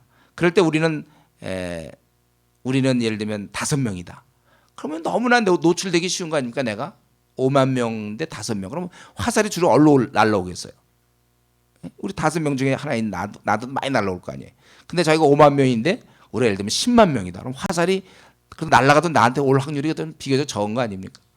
그리고 우리가 막 전쟁이 막 칼싸움이 막 벌어지는데 내가 우리 군대가 많어. 칼싸움이 벌어지는데 우리 군대가 내 주위에 무지 많어. 저쪽가 싸우는데 그럼 내가 가운데 있어. 그럼 그만큼 덜 죽을 거 아니에요. 어쨌든 이 신앙이 좋은 사람이 내 주위에 있으면 험한 세월을 가고 이러한 세속적인 곳에 살지만 나는 항상 보호받는단 말이에요. 제가 참 감사한 건 20년 동안 학생운동을 하면서 저는 주로 누구를 만나냐면 늘 학생운동 간사들 만나요. 저들이 정말 주를 위해서 자기 생을 드린 사람들. 맨날 이런 사람만 만나니까 늘 하는 얘기는 우리 그런 얘기 뺏고 캠퍼스를 어떻게 뒤집을 것인가. 그 영혼을 어떻게 할 것인가. 그러다 또 리더들 만나면 리더들과 하는 얘기를 만나. 얘가 처음 왔는데 얘가 어떻게 도와줄 것이냐. 이러니까 그들 때문에 내 신앙이 더 커지는 거예요. 그래서 성경이 내가 늘 인용하는 것처럼 철이 철을 날카롭게 하는 것처럼 친구가 사람의 얼굴을 빛나게 한다고 그랬어요. 그래서 어떤 친구를 만나느냐가 자기가 어떤 사람이 되느냐예요. 그래서 우리가 좋은 사람을 많이 만나야 돼.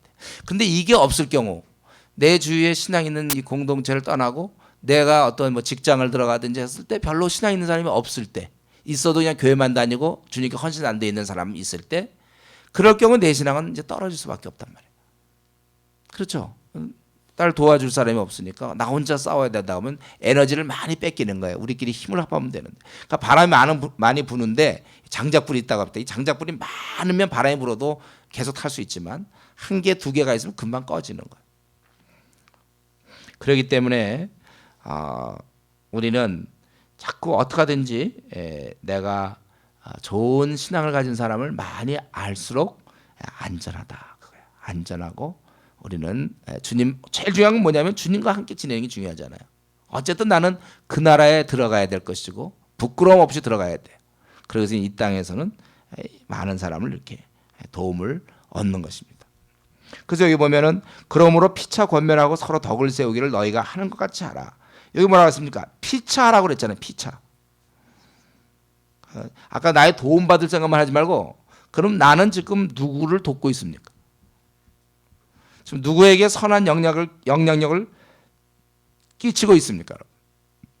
나는 정말 이렇게 권면하고 있습니까? 신앙인 생활이라는 건 나 혼자 뭐 예배 잘 드리고 나 혼자 이렇게 하면 그거는 이제 잘못된 신앙이에요. 누군가에게 도움을 줘야 되는 거예요. 권면하라고 돼 있잖아요. 피차 권면하고 서로 덕을 세우기를 너희가 하는 것 같이 하라. 더 많은 우리는 권면을 해야 돼. 저희 여러분 교회 나올 때 목사님 저는 이제 교회 나온 지 3개월 뭐 5개월밖에 안 됐기 때문에 아직은 좀 그렇습니다. 이제 그런 건 지난 날이에요. 그 5개월 됐다고 남을 권면 못할 이유가 뭐 있습니까? 만나서 얘기하면서 근데 내 생각에 이렇게 하는 게 좋지 않겠니?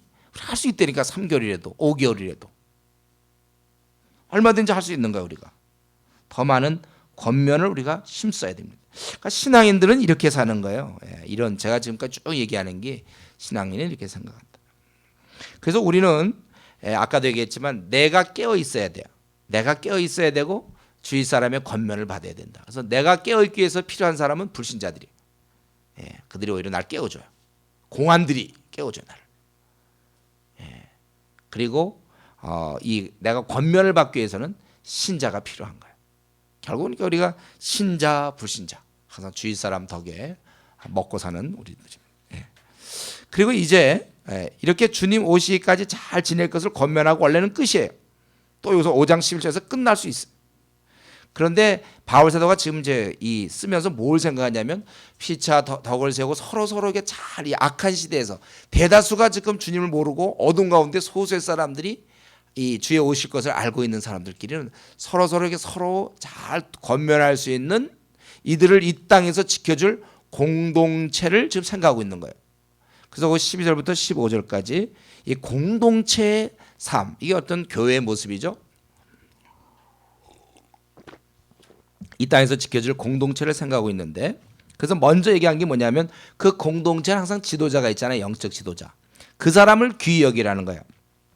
형제들아, 우리가 너에게 구하노니 너희 가운데서 수고하고 주 안에서 너희를 다스리며 권하는 자들 너희가 알고 그들의 역사로 말미암아 사랑 안에서 가장 귀히 여기며 너희끼리 화목하라. 여기 보면 수고하고 다스린다고 그랬어요. 다스린다는 말을 우리가 좀 안 좋아하지만은 그러나 실제로 그게 맞는 거예요. 공식 비공식적으로 통솔하는, 컨트롤하고 다스리며 권하는 잘못된 행위를 지각하면 왜 지각했냐, 예습 안 해오면 왜 안 해왔느냐, 이런 식으로 있잖아요. 자꾸 그런 것을 꾸짖고 경계하는 것, 그런 자들을 귀히 여기라는 거예요. 지위가 높아서가 아니에요. 그들의 수고 때문에, 그들의 사역 때문에 그들에 대해서 너희가 알고 인정해 주라는 것이죠.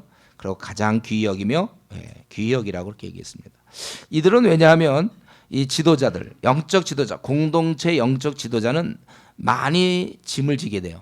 수고를 아무래도 하게 되고 가만히 있어도 무거운 짐을 지고 있는 거예요. 어떤 책임을 한다는 건 원래 그런 겁니다. 우리 지금 이명박 당선인 같으면 굉장히 무거운 짐을 지고 있을 거예요. 인수위원장 하면 그냥 많은 이 무거운 짐을 뭘 해서가 아니라 이미 그것 자체가 무거운 거예요. 그렇기 때문에 이런 사람들은 많은 격려가 필요하다는 거예요. 그래서 실제 존경하고 순종할 것을 성경은 요구하고 있습니다. 그래서 베드로전서 5장 5절에도 이런 지도자들에 대해서 순복하라. 말 안 듣고 뺀질뺀질하면 얼마나 힘들겠냐 이거죠. 그래서 뺀질이의 잘못은 뭡니까? 영적 지도자의 힘을 빼고 있다 이거죠. 뺀질이는 뺀다. 그걸 알아야 돼. 그래서 우리도 군대도 그렇잖아요. 우리 군대 이 장교들도 마찬가지잖아요. 장교가 어떤 명령을 내리면 따라줘야지. 야, 우리가 지금 전쟁 시에 지금 적이 있으니 저 산을 공격하자. 그러면 왜 꼭 그 산을 공격해야 됩니까? 막 자꾸 이렇게 작전상 후퇴하는 게 어떻겠습니까? 자꾸 그렇게 얘기하면 리더가 일하겠습니까? 야, 철수하라. 그래도 꼭 반대로만 얘기하면 더 나가보죠. 이런 식으로. 그럼 뭐가 이게 그래 갖고는 그게 무슨 영이 씁니까? 여러분들 무슨 사극 같은 거 봐요. 사극 보면은 장군이 착 칼을 빼들고 그냥 앞에서 돌격 그런데 아무도 안 하고 가만히 침착하게 있으면 혹시 그런 영화 봤어요? 코미디에서 혹시 그런 거 있을까? 그건 안 되는. 그래서 원래 그래서 안 되면 참수하고 그러는 거잖아요. 말 안 들으면. 그래야 영이 있으니까. 하지 말라 했는데 했을 경우는 참수시켜서 사람들이 두려워하는 거잖아요. 아주 이거는 굉장한 어떤 아주 그러한 두려움으로 이끄는 리더십이죠. 그런 거 말고 그랬을 때 너희가 히브리서 13장 17절에도 보면 너희를 인도하는 자들에게 순종하고 복종하라. 그들이 많이 배워서가 아니고 또 나이가 꼭 많아서가 아니에요. 나이가 비록 어릴지라도 또는 나보다 많이 못 배웠어도 나는 이런 박사인데 그 사람은 초등학교만 안 나와서도 그가 일단 인도자 조장이든지 또는 뭐든지 우린 그 사람에 대해서 순종하고 복종하라는 것입니다. 그래서 이런 면에 있어서 바울 사도는 이렇게 너희가 이 공동체를 세워지려니까 질서상 무정부보다는 그래도 훌륭하지 않아도 그런 사람 하나 세워놓는 거예요. 그런 사람이 있는 것이 없는 것보다 낫다는 겁니다.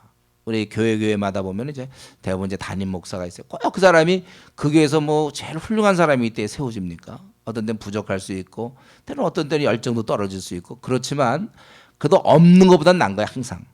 그런 세웠을 때 질서상 이렇게 순종하는 것이 중요하다는 거예요. 우리 이제 앞으로 우리 대학부도 만약에 이제 좀 있어서 대표를 뽑는다, 회장을 뽑는다. 그러면 어떠다 보면 조금 좀 부족한 사람이 뽑힐 수도 있잖아요. 그러나 그걸 순종해줘야만 그렇게 되는 거고, 교회도 마찬가지. 우리 공동체는 그렇게 돼 있고, 사실은 꼭 윗사람뿐만 아니라 우리는 누구에게도 항상 이렇게 순종할 준비가 돼 있어요. 나 외에 다른 사람. 그것이 이제 성령의 역사죠. 그래서 이러한 가운데서 모든 그리스도인 공동체가 화목돼야 된다는 거예요. 화목돼야 된다. 너희끼리 화목하라. 이러한 위아래의 모든 관계에서 잘 이렇게 이루어져야 되고, 그리고 또 형제들아 14절, 우리는 이런 구절이 있으니까 소망이 생기는 거예요. 또 형제들아 너희를 권면하노니. 리더는 수고하고, 여기 보니까 다스리라고 분명히 나와 있죠. 다스리며 또 권해야 돼요. 이런 일을 하지만 너희끼리는 어떻게 하라고 했습니까? 서로 돌봐야 한다고 그랬습니다. 서로 돌봐야 된다. 또 형제들아 너희를 권면하노니 게으른 자를 권계하며 마음이 약한 자를 격려하고 힘이 없는 자들을 붙들어주며 모든 사람에 대해서 오래 참으라. 삼가 누가 누구에든지 악으로 악을 갚지 말게 하고 서로 대하든지 모든 사람을 대하든지 항상 선을 따르라. 우리는 영적 지도자에게 존경하고 좋은 것으로 같이 나누고 귀히 여기지만 우리끼리는 어떻게 해야 되는가? 우리는 서로 돌봐야 된다는 거예요. 우리 성도들 가운데 분명히 이런 게으른 자가 있어요. 다른 말로 이제 규모 없이 사는 사람, 이 질서가 전혀 안 되는 사람이 있어요. 이렇게 시간도 막 도무지 되는 대로 살아요. 오락내락하고 막 이런 사람, 잠수, 막 이런 거 하고 막 이런 자들, 게으르고 좀 이렇게 규모가 없는 자들은 권계하라고 그랬어요. 이런 자를 그래 잠수 잘 탔다. 자꾸 격려하면 안 되는 거예요. 내가 그렇게 다음부터 그렇게 하면 안 된다. 이렇게 하고 이런 사람을 잘못을 책망한다 그거예요. 권계라는 거 권계. 자기 원대로 살려는 사람, 자기 하고 싶은 대로 공동체의 규율 같은 것을 어기고 표준을 따르지 않는 자들, 그런 자들은 책망해야 된다는 거예요. 책망이라는 게 참 중요해요. 마음이 약한 자를 격려해야 된다고 그랬습니다. 좀 해보려고 하는데 원래 선천적으로 이렇게 용기 없는 사람들이 있죠. 우리 주위에도 보면 워낙 이렇게 용기가 없어. 아주 좀 이렇게 선천적으로 이상하게 용기가 없는 사람이 있어요. 저 한번 대들어도 되는데 그냥 밤새 눌려 있고 있잖아요. 못 벗어나고 막 용기가 없어. 그런 사람은 뭐 좀 하려다가 조그만 특별한 상황에서 쉽게 낙심해. 뭐 좀 하려다가 쉽게 낙심하고. 조금 있어요. 조금 마음은 한 요만큼 있어. 근데 조금 발자다 금방 움츠러들어. 이런 마음이 그 약한 자예요. 그런 자들은 요즘은 내가 보기 요즘 이상하게 그 마마보이 비슷하게 말이죠. 아주 약한 이 시대 분위기가 이제 초등학교 때부터 대부분 여교사들한테 많이 크잖아요. 남자들도 그렇잖아요. 중학교. 그래서 가보면 남성들이 씩씩함, 좀 용감함이 없어지고 굉장히 여성틱하고 요즘은 여성들이 아주 그 똘똘하고 그냥 리더십을 발휘하더라고 이상하게. 분위기가 이상하게 이렇게 됐어. 그러니까 이 마음이 많이 요즘 시대에 이런 사람이 많은 것 같아요. 좀 마음이 약해서 뭘 좀 해볼 만하면 하려다 용기가 없어갖고 뭐 이러고 이 얘기 들으면 좀 해볼까요? 하다가 뭐 그냥 멈거리고 그래. 이런 사람은 뭐라 그랬어요? 격려하라고 그랬잖아요. 근데 해라. 힘이 없는 자를 붙들어주며 아예 못해 그냥. 아예 그냥 못해. 나가 떨어져 있어. 그냥 붙잡고 가는 거야. 그런 경우는 뭐 동기부여가 된다 안 된다 이게 아예 첨섭도 안 되는 거 그런 사람 그냥 끌고 가는 거야. 아예 못하는 자, 특별히 영적으로 아주 무기력한 자들을 그런 자는 붙들어줘야 돼요. 그래서 이런 사람 보고 내일 우리 전도 집회 있으니 11시 반까지 나와. 안 와 그런 사람들은 어떻게 됩니까? 그 문까지 가는 거죠. 나 와 있으니 빨리 나와라 그러고 그래서 끌고 가야 되는 거야. 그런 사람은 끌고 가는 전략도 여러 가지죠. 그렇게 이러한 힘이 없는 자들에게 약속했다. 오기로 했어요 목사님. 오기로 했지만 그냥 문 나올 그런 의지도 없는 애거든. 문 밖에서 핸드폰에서 야 나 여기 와 있으니 빨리 가자. 이래야 이제 걔가 나오는 거예요. 그런 사람은 힘이 없는 자는 붙들어줘야 되는 거예요. 그리고 모든 사람에 대해서 이런 일이 쉽지 않기 때문에 그냥 오래 견딜 수밖에 없어요. 여러분들이 조장이 된다든가 리더가 됐을 때는 결국은 이걸 잘해야 돼. 견디기. 그냥 상황에 따라 그냥 하여튼 그 잘 참는 사람이 있어요. 아주 그냥 견디는 사람. 은사에 견디는 사람. 이번에 우리 지난주에 왔죠. 조이진 자매, 희진 자매 같은 경우 중국에서 2년 동안 예방에서 그 아이들 돌보고 또 캄보디아에서 1년 했는데 그 자매의 특징이 이런 거예요. 예를 들면 견디는 거 진짜 잘 견뎌. 내가 보기에. 우리 중에도 많이 있을 거예요, 여러분. 저 얼핏 생각나서 그냥 얘기한 거고. 우리 중에도 이상하게 그런 상황이면 난 답답해서 아주 미칠 것 같은데 그냥 쑥쑥 그냥 견뎌. 그냥 아무렇지도 않게. 참 이 견디는 거. 그런 상황이 그런데도 그냥 원래 이렇게 좀 잘 견디는 사람이 있어요. 못 견뎠으니 막 폭발하려는 사람 말고 그런 상황인데도 이상하게 잘 견뎌. 우리가 오래 견뎌야 되는 거. 오래 견뎌. 모든 사람에 대해서 오래 참고 우리는 어떻게 하든지 우리는 선을 항상 악으로 악을 갚지 말고 이 선을 쫓아라. 이 선을 쫓는다는 것은 배려와 친절 이런 것입니다. 이럴 때 공동체가 살고, 이 공동체가 살면 나는 죽는 겁니까? 공동체가 살 때 내가 사는 거예요. 환경이 좋을 때 내가 좋아지고 이런 거죠. 그래서 우리는 여기서 한 가지, 주님의 일이라는 것은 지도자만 하는 게 아니라는 거예요. 모든 성도가 해야 된다는 거예요. 지도자가 그들을 게으른 자, 마음이 약한 자, 힘없는 자, 이런 모든 사람들 지도자도 해야 되지만 우리가 또 하는 거구나. 모든 성도가 하는 거구나. 이럴 때 진보가 있는 것입니다. 그렇기 때문에 가만히 얌전하게 예배 보고 집에 가는 것, 그게 죄라는 거예요. 왜냐하면 돌보라고 그랬는데 얌전히 가만히 또 예배 잘 보고 졸지도 않고 예배 볼 때 얌전히 시간 잘 맞춰서 오고 시간 딱 끝나면 바로 집에 가고, 이런 건 죄를 짓는 짓이다. 남을 돌보지 않으니까.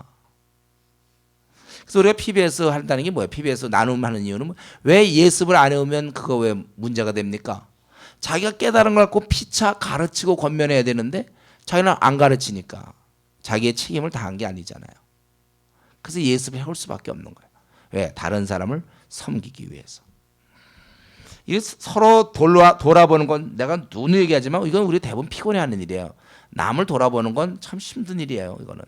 그러나 이것이 우리 그리스도인의 본질적인 삶이고, 이 남을 돌아보는 걸 피곤하지 않게 지치지 않게 하기 위해서는 내 안에 성령 충만해. 내가 여러분 막 지쳐보세요. 감기 걸려갖고 막 이러고 있을 때 누굴 돕기는 어려워요. 내가 힘이 날 때는 남을 돕는 게 그렇게 어렵진 않아요. 이거 들라고 한다든가 이렇게 섬길 때는 쉬운데, 내가 몸이 다 지금 기력이 빠지고 그럴 때는 돕기가 어렵단 말이에요. 내가 성령이 충만하면 남을 돕는 건 오히려 재밌어요. 아니면 이런 재미 때문에 사는지도 모르겠어요. 그러나 내가 기도 생활과 이 말씀 생활 제대로 안 하고 그럴 땐 남을 돕는다는 건 아주 부담스러운 거예요. 그렇기 때문에 우리는 어쩔 수 없이 성령 충만해야 돼요. 오늘 밤에도 기도할 때 주여 성령 충만케 해주십시오. 이렇게 하는 거예요. 그래서 지금 요 14절, 여러분 이 14절은요. 또 형제들아 너희를 권면하노니, 이 14절은 여러분들에게 복음이에요. 복음. 이 말이 얼마나, 여러분 이 14절 아까 딱 봤을 때 굉장히 감동한 사람 있습니까? 감격스러운 사람. 이거 얼마나 감사한 일입니까? 이것은 우리 보고 지루한 삶을 살지 말라라는 뜻이에요. 이게 우리말로 번역하면. 이거 이런 말이, 또 형제들아, 아까 그 지도자 얘기만 하고 그 다음에 항상 기뻐하라면 참 우리 기뻐하지 못할 뻔했어요. 여기 보면 근데 14절에 형제들아 너희를 권면하노니, 너희에게도 이런 얘기를 하라. 이게 일거리를 준 거 아닙니까? 내가 뭔데 이런 일을 합니까? 이래. 만약에 내가 이런 게 없으면 그럴 뻔했는데 성경에 써 있잖아 이렇게 하라고. 인간이 내가 이거 일할 수 있는 당연한, 이건 하나의 사명서죠. 이거는 나에게 있어서 자격증이에요. 약사가 되려면 약사증이 있어야 돼. 약사증. 그래서 그걸 걸어놓고서 약국을 하든지 해야 되잖아요. 내가 왜 남을 돌봐야 됩니까? 이거 써있거든. 그거 데살로니가 전서 5장 10. 어떤 사람은 이런 거 있잖아요. 꼭 뭐냐면 너희가 어느 정도 된 다음에 해라. 지금 데살로니가 교인들이 이렇게 또 하다가 또 지금 바울 사도들이 어려갖고 믿음이 막 떨어질까 조심스럽고 그럼에도 불구하고 또 이들이 재림에 대해 물어보고 이러는데 또 이 성제사랑이라든가 거룩은 끝이 없다 그랬잖아요. 하면 더 많이 하라 지금 그렇게 우리 얘기했는데, 바로 그들에게, 바로 이 디모데를 보낼 정도로 이들은 아직도 영적으로 어리고 이런 사람들이지만 이런 명령을 내리는 거야. 너희들을 권면하느니. 여기 보면 데살로니가서 몇 명이 명령한 게 아니에요. 모든 교인들에게 그래 권면하느니. 비록 3주밖에 안 됐고 아직도 어리지만 얼마든지 우리는 남을 도울 수 있는 거예요. 그래서 우리가 바울 같은 경우도 예수님 믿고 나서 바로 복음을 증거하지 않습니까? 우리는 복음 좀 증거하려면 된다며 해라. 이런 그런 얘기를 많이 들었죠. 비잉이 돼야 두잉을 한다. 이런 거. 네 존재가 먼저 된 다음에, 물론 이제 완전히 사기치고 밤낮 무슨 바람 피우고 돈 떼어먹고 이런 사람이라면 그런 사람 좀 정신 좀 차리게. 왜냐하면 그 사람이 복음 전했다고 오히려 덕을 가리니까. 좀 정신 차리고 회개 좀 다 한 다음에 그다음에 이제 우리가 이제부터 우리 자라가야 된단 말이야. 아까 얘기한 것처럼 주님과 함께 살기 위해서는 늘 정신 차리고 해야 되는데, 그렇다면 이제 우리는 할 수 있는 거예요. 그러니까 이 14절 15절이 감격스러운 구절이야 아니면 그냥 뭐 졸려온데 무령이 또 나왔나 이러는 거예요. 감격스러운 구절 맞죠? 우리 보고 일하라니까 이거 이 자격증을 줬다는 사실이 어때요? 너무 막 지금 막 졸도하고 싶죠? 너무 막 감격스럽죠? 뭐 이런 구절이 나에게 오늘. 예. 난 그동안 나는 좀 안 하려고 나 같은 사람 뭐 주님이 쓰실까 했는데 우리 보고 이런 일을 하라고 그러잖아요. 그러니까 거의 막 졸도하고 싶은 거예요. 너무 막 지금 사실 여러분 이렇게 막 편안한 자세를 있는 게 아니라 좀 흥분적이어야 돼요, 여러분들이 약간 이런 구절을 볼 때. 좀 감동적이죠, 그렇죠? 네, 감동적인 거예요. 에이구 목사님아 감동하시오. 또 이렇게 나오면 안 되는 거예요. 여러분이 감동을 해야 돼. 야, 우리가 이거 우리 보고 이렇게 게으른 자를 사실 자기인데 어쨌든 권계하며 마음이 약한 자를 격려하고 힘 없는 자를 붙들어주며 모든 사람이 오래 참 나보고 이런 명령을 내리시다니 참 나를 어떻게 하나님 나를 이렇게 기대하시는가. 이제부터 이렇게 딱 눈 딱 감고 이렇게 살기 시작하면 되는 거예요. 이제 이거 뭐 여러분이 취하면 취하는 거예요. 싫으면 말고. 취하면 앞으로 남은 50년 이렇게 살면 되는 거예요. 뭐 꼭 직분이 집사가 되든지 뭐 권사가 되든지 뭐 장로 목사가 되는 게 아니고 원하면 여러분이 취하세요 이거를요. 내 이 말씀대로 하겠다. 이렇게 하면 되는 거예요. yes. 그리고 이제 개인적으로 16절부터 아까 공동체적으로는 이렇게 하라고 그랬고 16절부터 이제 22절까지 개인적으로 어떻게 해라. 이것은 물론 교회 공동체에 주어졌죠. 그렇지만 결국 개개인이 이렇게 살 수밖에 없는 거예요. 그래서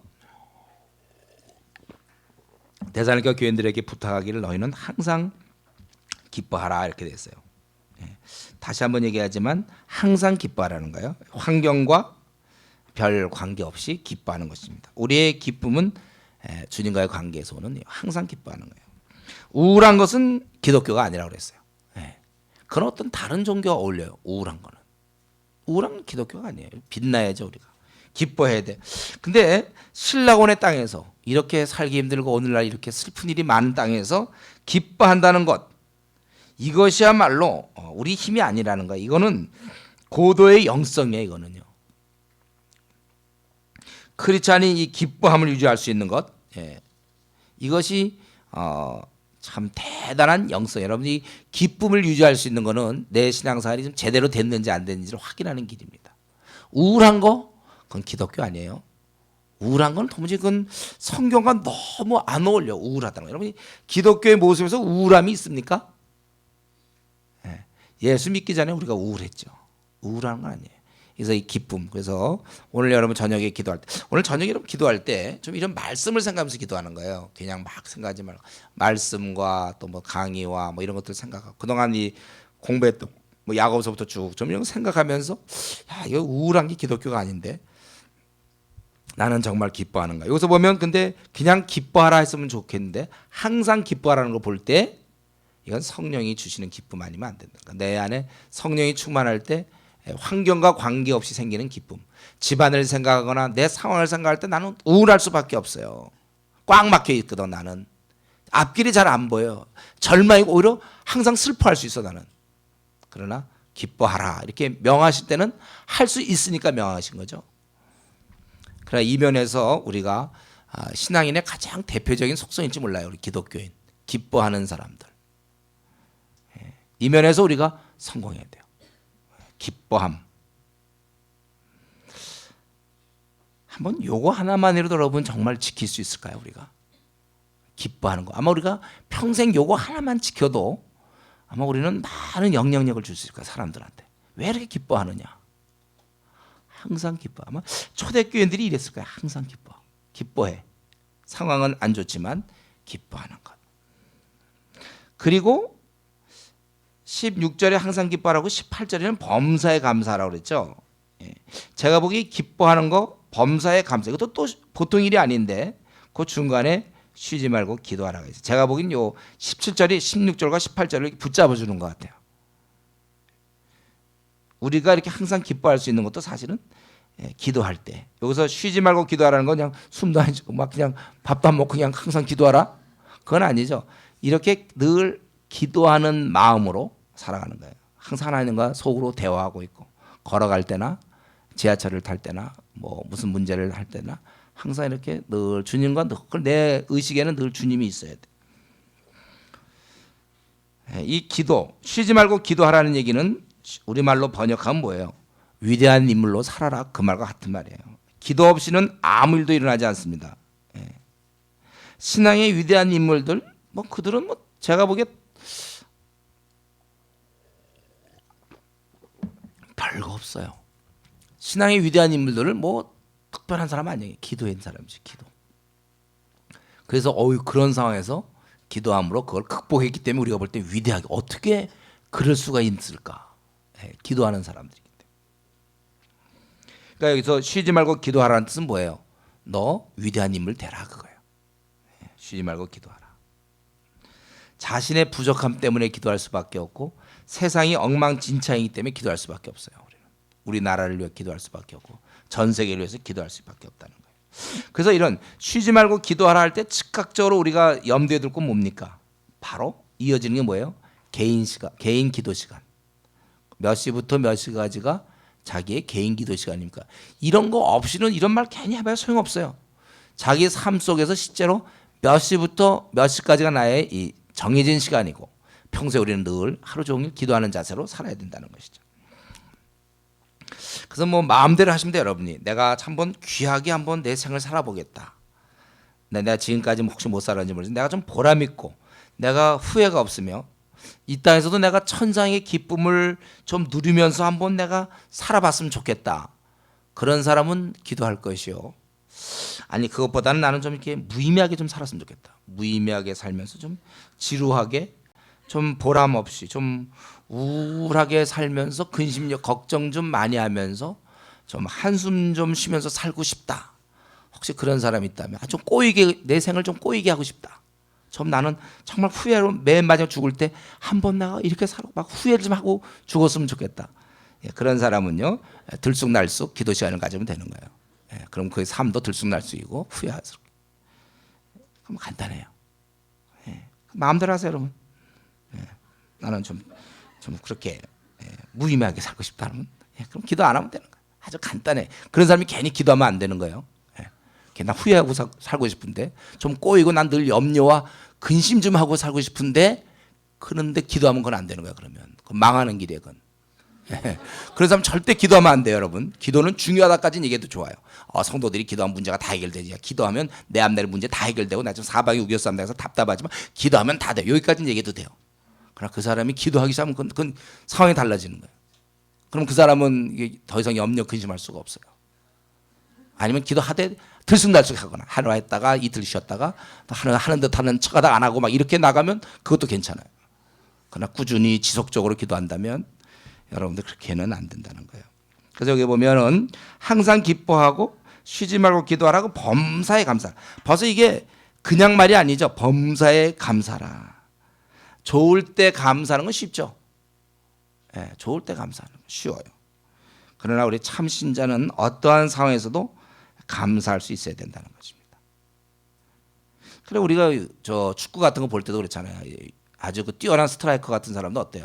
막 볼이 어디서 와도 어느 위치에서 또 그냥 뻥 접어 넣어야지. 농구 선수도 그렇잖아요.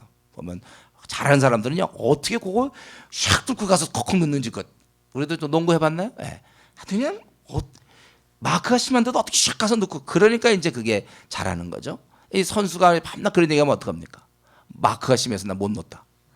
주전 선수인데 가서 못 넣은 이유 너무 사람들이 마크가 심했어요. 축구 선수 있잖아요. 대표적인 스트라이커 같은 사람들. 뭐 나에게 너무 사람들이 막 태클이 심했기 때문에 못 넣었다. 못 넣은 건 알겠지만 그런 경우는 아예 못 나오는 수가 있죠. 그런 걸 뚫고 넣어야지 그게 되는 거죠. 농구 선수는 언제 마크 없이 그러면 다 비켜주고 혼자 탁 넣고 그래서 넣었다 그럽니까? 그게 프로예요? 그거는 이제 뭐 돈 놓고 할 때 혼자 하는 거 있잖아요. 그럴 때는 마크 없이 잘 안 들어가지만 하여튼 그런 거 할 때 마크가 있지만 그런 거 이게 뭔가 이렇게 있지만 그걸 뚫고 넣어야 그게 진짜죠. 다 보면 선수들이 이렇게 저리 피하고 밤낮 그런 거면 연관을 이렇게 할 때 이렇게 피하고 저렇게 할 때 저렇게 피해서 샥샥 하더니 기가 막혀. 그 프로 농구 선수들 어떻게 그렇게 넣는지 몰라요. 싹 피해서 또 한 박자 템포를 줄여갖고 넣기도 하고 막 그런단 말이에요. 예, 그게 진짜죠. 우리도 마찬가지로 우리가 범사에 감사해야지. 뭐 좋아서 감사. 나 지금 내가 시무룩한 이유는 뭐 상황이 안 좋을까 그러지. 이렇게 얘기하면 안 된다 그래요. 범사에 가정 환경이 어렵고 또 앞날 막히고 뭐가 어떻게 되고 또 나의 지난날 과거가 후회스럽고 꽉 막힌 것 같고 사방에 우겨싸움을 당해도 감사할 수 있어야죠. 그거는요 쉬지 말고 기도하라가 제가 보기에는 아주 적절한 것 같아요. 이 두 가지를 꽉 묶는 것 같아요. 기뻐함과 감사. 이 두 가지 사실 우리가 잘한다는 거. 우리가 사실 감사하지 못한다는 것은 우리 하나님이 선한 목자가 아니라는 그런 뜻이죠. 왜냐하면 그분이 지금 인도하는 중인데 인도한 것에 대해서 내가 감사하지 못한다는 것은 그럼 그리 뭘 날 잘못 인도했다는 거 아니에요. 가장 좋은 걸 주지 않았다는 것 같은 태도 아닙니까? 제일 좋은 걸 항상 주시는데 그게 때로는 사망의 음침한 골짜기가 될 수 있어요. 우리가 제일 좋은 길이기 때문에. 다윗 같은 경우 막 목숨의 위협을 느끼면서 쫓겨다니는 게 그에겐 가장 좋은 길이기 때문에.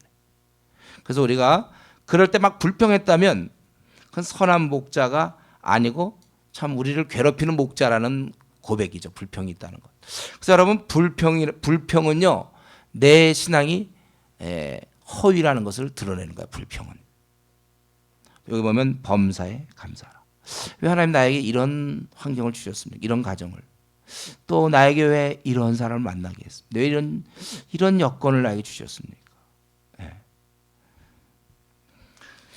그래서 원래 우리가 하여튼 불평은 우리에게 우리가 사실 불평은 오히려 이 범사에 불평하라 이랬으면 진짜 우리 잘할 수 있는데 이거 하나만큼 그냥 뭐 불평하려면요 여러분 그건 잘해. 우리 그 출애굽할 때 보여줬잖아요. 이 이스라엘 백성들이 했던 게 뭐냐면 주로 모세는 끌고 다녔고 이 사람들은 주로 불평했고 꾸준하게 그들이 했잖아요. 틈틈이 기회 될 때마다 어느 순간에 또 불평이 나와. 그러니까 불평하는 거는 원래 우리가 이것은 특별히 뭐 학교를 다닐 필요 없어요. 불평을 하기 위해서 우리가 뭐 거짓말과 비슷해요. 우리가 거짓말 비슷하게 우리가 불평을 배우기 위해서 뭐 따로 뭐 한 2년 코스라든가 뭐 3주 특별 훈련이라든가 이런 건 필요 없어요. 그건 그냥 타고나는 거예요. 불평 그냥 타고나요. 특별히 연마할 필요 없어요. 여러분 이걸 더 갈고 닦을 필요가 없어요. 충분해 내가 보기에. 범사에 불평할 수 있어요. 그 정도면. 그러나 이제 범사에 감사하려면 맨정신으로는 안 되죠. 우리의 눈으로는 안 돼요. 우리의 이런 가치 체계로는 어떤 데 감사하지만 어떤 데 불평하고 항상 감사와 불평이 섞여 있단 말이에요. 범사에 감사하다. 그래 이제 우리가 이런 면에서 참 이게 불과 몇 절입니까? 항상 기뻐하고 쉬지 말고 기도하라. 범사에 감사. 요거 평생 요거 하나도 못 지킨다니까 우리가. 이제 어느 한 가지만 지키면 우리 정말 승리자예요. 범사에 한번 감사해 보세요, 여러분.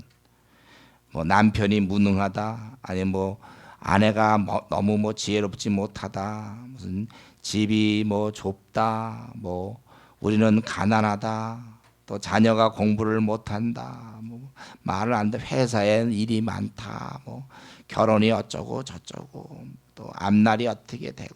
사실 우리가 불평하려면 뭐 밑도 끝도 없이 많아요. 자기의 외모에 대해서도 여러분 맘만 먹어보세요. 여러분. 지금 안에서 그렇지 불평하기 시작해보세요. 자기 거울 보고서. 눈이 어떻다, 코가 그렇다, 뭐 피부가 어떻게 되고, 뭐 머릿결이 그렇고, 뭐 불평하려면 뭐 끝도 없어요. 이가 어떻게 되었는데 그냥 이만 있어도 감사하고 볼 수 있으면 감사. 제가 늘 얘기했잖아요. 눈이 작으면 어떻습니까? 보이는데. 그거 감사해야지. 우리 교회 앞에서 못 봤어요, 여러분들. 시각장애인들 그냥 이러고 다니는 사람들. 그런 사람들이 다시 한번 얘기해요. 그런 사람들의 소망이 뭐라고 그랬어요? 눈 뜨는 거지. 눈 좀 뜨되 크게 떠서 크게 떠서 그겁니까? 그 사람 소망이 눈 뜨기만 하면 되지. 그 사람들은 눈만 뜨게 해주면 절대 불평 안 할 걸요. 조금 해도. 나는 눈이 조그마냐 불평 안 할 거야. 우리가 그런 식으로 우리가 지금 볼 수 있는 것에도 감사하고. 그러니까 우리가 이 감사는 자꾸 좀 이렇게 이 아래 낮은 걸 생각하면서 감사할 수 있어요. 내가 뭐 김치밖에 없다가 아니라 김치가 있다 이런 식으로 있잖아요. 항상 뭐든지 난 뭐 고등학교밖에 안 나왔다, 중학교밖에 안 나왔다 아니라 중학교까지 나왔다. 그동안 배운 거잖아요. 그래서 슈퍼마켓 가도 계산을 하는 데는 지장이 없다. 장도 볼 수 있다. 그러면 되는 거죠. 책도 읽는다 이렇게 되는 거예요. 우리가 할 수 있는 것 주어진 것만을 감사하세요, 여러분. 주어진 것만. 그것도 귀한 거니까. 우리가 이 땅에 신라곤에 살고 있는 이상 불평과 모순은 끝없이 많은 거예요. 이런 것 없으려면 우리가 천국 가야죠. 여러분, 우리가 이 땅의 삶을 이해하세요. 불평에서 불평으로 이어질 수밖에 없다는 거예요. 그러나 우리가 성령 충만하면 우리는 감사에서 항상 감사로 이어진다는 거예요. 또 성령을 소멸치 말고, 우리가 거룩한 생활을 못하고 자꾸 죄를 지면 성령이 기능을 잘 못하잖아요. 성령을 소멸치 말고, 또 예언을 멸시하지 말고. 그 당시에는 사도들의 성경 완성되어 있지 않기 때문에 아마 그 당시에 이제 어떠한 계시라든가 생활의 인도라든가 이런 거 있을 때 즉시 거부하거나 또 용납하지 말고 잘 범사해야 하려 좋은 것을 취하고, 이게 분별력을 좀 잘 갖고 악은 어떤 모양이라도 버려라. 이게 좋은 것은 취하지만 악은 모든 모양이라도 버려서, 모양 단호함을 얘기하잖아요. 우리가 괜히 그런 세상 사람들처럼 괜히 그런 행동을 취할 필요 없다는 거예요. 모양이라도 버려라. 결론적으로 23절부터 마지막까지 너희들이 바울사도가 원하는 건 흠없이 잘 보존되기를 원한다.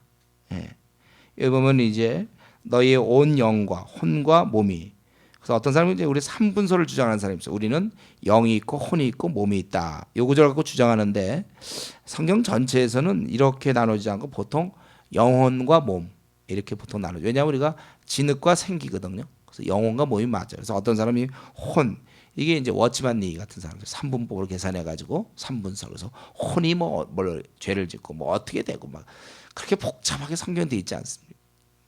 보통 이제 굳이 세수를 나눈다면 영이라는 건 이제 하나님과 우리 관계할 때 영을 쓰고, 그렇죠? 또 어떤 정신적인 세계 이런 걸 이제 혼으로 보고, 또 몸이라는 것은 이제 단순히 육체를 얘기할 때 쓰는데, 요 구절 말고 다른 데서는 별로 이런 게 안 나요. 다 영혼이 구원을 받고 영혼을 이렇게 같이 붙여져 있어요. 그리고 몸 이렇게. 어쨌든 그날까지 더 강조한 것 같죠? 흠없이 보존되기를 원한다. 우리에게는 너희가 노력하라고 얘기되어 있지만, 그러나 24절에 보면 또 동시에 부르신 분이 미쁘시니 아주 신실하시니 또 그분이 이룰 것이다. 이런 우리 두 가지 사실을 꼭 마음에 여러분이 예를 들면 캠퍼스에서 복음을 위해 수고한다. 수고하지만 그걸 또 이루어 주시는 분은 또 하나님이시고, 교회 사역도 마찬가지. 우리가 조장으로서 조언을 위해서 막 바뀌기를 위해서 우리 막 수고하지만 잘 안 되기도 하고 힘들지만, 그러나 또 그건 하나님이 이루어 주실 것이라는 믿음을 가져야 돼요. 이거 없으면 우리는 너무 지쳐요.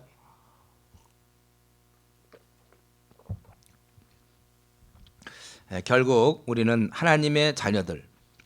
우리 하나님의 자녀들이 거룩하기를 원한다는 것입니다. 우리 바울 사도가 이제 이 데살로니가 교인들과 잘 만나지도 못하고, 그러나 사랑은 하면서 바라는 건 제발 너희들이 좀 험한 세상과 이 죄 많은 세상에서 정말 잘 지내면 좋겠다. 거룩하게 되면 좋겠다. 그게 저도 여러분에게 바라는 거예요. 여러분들 제발 좀 신앙적으로 좀 흔들리지 말고, 또 잠수 좀 타지 말고 좀 잘 좀 살면 그거 좀 잘 좀 살면 안 됩니까? 좀 잘 사세요. 떡하면 지각하고, 하면 또 예배 빼먹고, 기도도 대충 하고, PBS 못해 왔어요. 좀 그러지 말고 좀 제대로 여러분 신앙이 성숙하고 좀 믿음이 이렇게 잘하는 모습을 좀 보여줬으면 좋겠어요. 그래서 거룩한 백성, 원래 우리는 거룩한 사람이 아니거든요. 우리는 정말 아무것도 아니거든. 거룩한 우리 죄인의 몸에서 하나님의 성품이 막 피어나 꽃피워. 거룩이에요. 거룩한 하나님의 생각들처럼 생각 자체가 아주 세속적이지 않고 거룩한. 그러니까 우리 몸에서 하나님의 성품이 막 꽃피우는 것, 이게 싸움이란 말이에요.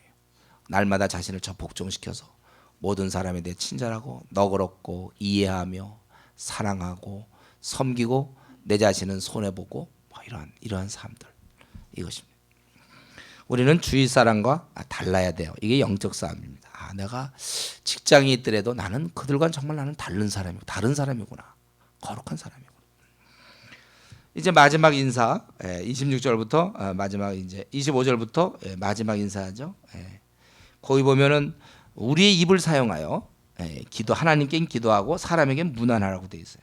여러분의 입이 기도하는 입이 돼야 되고 무난하는 그런 입이 돼야 되죠. 오늘날 따지면 이제 지금 좀 약간 바뀌죠. 엄지 손가락이 돼야 되죠. 엄지 손가락. 문자 날리는 거. 요즘은 이제 무난히 옛날에는 이제 이렇게 거룩한 입맞춤을 했지만 요즘은 문자로 하면서 이제 문자로 보내는 거. 그러면서 문자를 해야 되는 거예요, 여러분들이. 우리가 어쨌든 이 문안을 해야 돼요. 문안. 그래서 우리를 위하여 기도하라죠. 이거 보니까 우리가 누구예요? 사역자들이잖아요. 그러니까 여러분들이 누굴 위해서 기도해야 될까요? 내 입으로 꼭 얘기해야 되겠어요? 여러분들이 알고 있는 이 사역자를 위해서 기도해라. 그러니까 박철진 목사님이라든가 또 우리 강도사님이라든가 또 한 분 있잖아요. 이런 사람에서 여러분이 기도하라는 거예요. 사역자를 위해서. 또는 뭐 우리 조장을 위해서도 기도할 수 있겠죠. 기도하라는 거예요. 그래서 그러니까 기도할 게 없는데 한번 스스로 물어보세요. 했는가? 또 한 분 그런 분을 위해서 기도했는가, 여러분? 잘 생각해 보라면. 여기 보면 그를 위해서 기도해. 사역이라는 것은 전투의 선봉에 서 있기 때문에 지쳐요. 기도 많이 해줘야 되고 또 너희끼리 이제 문안하라고 그랬잖아요. 서로 문안하고 또 이 편지를 읽어주라. 모든 형제에게 이 편지를 읽어주라. 우리가 이거 오늘날은 이제 우리가 항상 말씀을 보고 그러니까 자 여기도 똑같이 나오죠. 기도를 생활을 해야 되는 거 결국은 그죠. 여기 보니까 기도하라고 그랬고 또 우리가 사람들과 교제하고 사도행전하는 거 똑같은 거예요. 우리 문안하고 그리고 또 뭐가 있어요? 또 이 읽어주라. 이 말씀을 보는 거죠. 사도들이 그래서 이들 양육할 때 사도행전에서 우리 했죠. 뭐였댔어요? 사도의 가르침, 함께 교제, 그리고 기도하기를 전혀 힘쓰다. 이 세 가지를 해갖고 그 결과 열매가 이들이 유무상통하고 사람들의 관심이 생겨서 돌보게 되고 영혼의 관심이 있어서 전도하게 되잖아요. 그러니까 이 양육은 항상 이 세 가지예요. 말씀, 기도, 형제 간의 교제. 이 세 가지고 열매는 두 가지. 서로 돌보게 돼 있고 이제 이런 그들의 필요를 돌보게 돼 있는데 성도의 필요나 불신자의 필요. 불신자의 필요는 전도죠. 이렇게 이제 되는 거예요. 그리고 은혜가 너에게 있을지어다. 우리 인생에게 가장 필요한 것이 바로 이 은혜는 아니고 지금까지 은혜로 살았고 앞으로도 은혜가 필요해요. 여러분들이 기도할 때 받은 은혜는 무엇인지를 생각하고 앞으로 어떤 은혜가 나한테 필요한지 그 은혜를 간구하셔야 됩니다. 자, 우리 이상에서 지금 많은 얘기를 제가 했어요. 대성가전서 짧은데도 얘기할 게 참 많았죠. 중요한 것은 뭡니까? 이게 아는 것으로 끝나면 안 되고 실제 이렇게 행해야 된다니까요. 항상 기뻐하고 쉬지 말고 기도하고 범사에 감사하고 또 사역자를 위해서 기도도 하고 문안도 하고 이것도 읽고 또 우리는 우리끼리 게으른 자를 권계하고 마음이 약한 자를 격려하며 뭐 힘이 없는 자를 붙들어주고 우리는 깨어 근신해야 되고 이런 많은 것들 이런 것은 아는 것이 중요한 게 아니라 실제 행해야 된다는 거. 몸에 이렇게 배어 있어야 돼요. 흘러나와야 되는 겁니다. 이게 몸에서 흘러나와야 되는 거예요. 삶에서 터득되고 보여져야 되는 게 그래서 이게 신앙생활이 말이죠. 한순간에 안 돼. 왜? 주위 사람으로 저 사람 진짜 예수 같다. 저 사람 정말 제대로 된 신앙인이다. 이거는 우리 몸에서 이런 것이 흘러나올 때 가능하다는 거예요. 아는 것은 우리 피아노도 말이죠. 이런 거 칠 때 나도 이렇게 악보를 보면 이렇게 치는 걸 알지만 이게 서투르거든. 요거 누르고 그거 하나 누르고 이러고는 안 되는 거예요. 이게 이제 그냥 악보를 보면 그냥 촥촥 나와야 이게 되는 거죠. 그래야 이제 뭐 써먹는 거죠. 우리 몸을 통하여 나의 말이라든가 나의 눈빛이라든가 나의 삶을 통하여 이런 지금 말씀들이 내 안에서 다 소화가 돼가지고 이게 밖으로 나와야 돼요.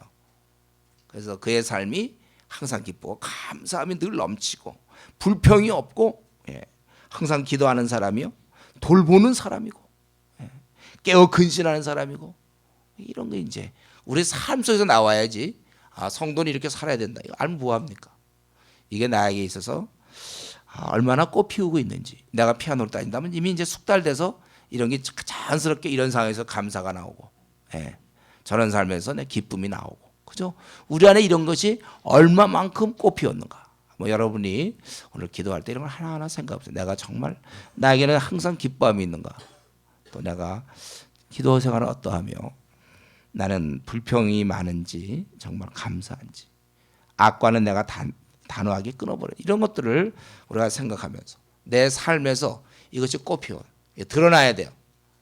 이런 사람을 또 배우자를 만나라고 그랬어요. 제가 함께 가고 함께 이런 것들 우리 공동체의 중요성 같이 한번 우리 기도하겠습니다.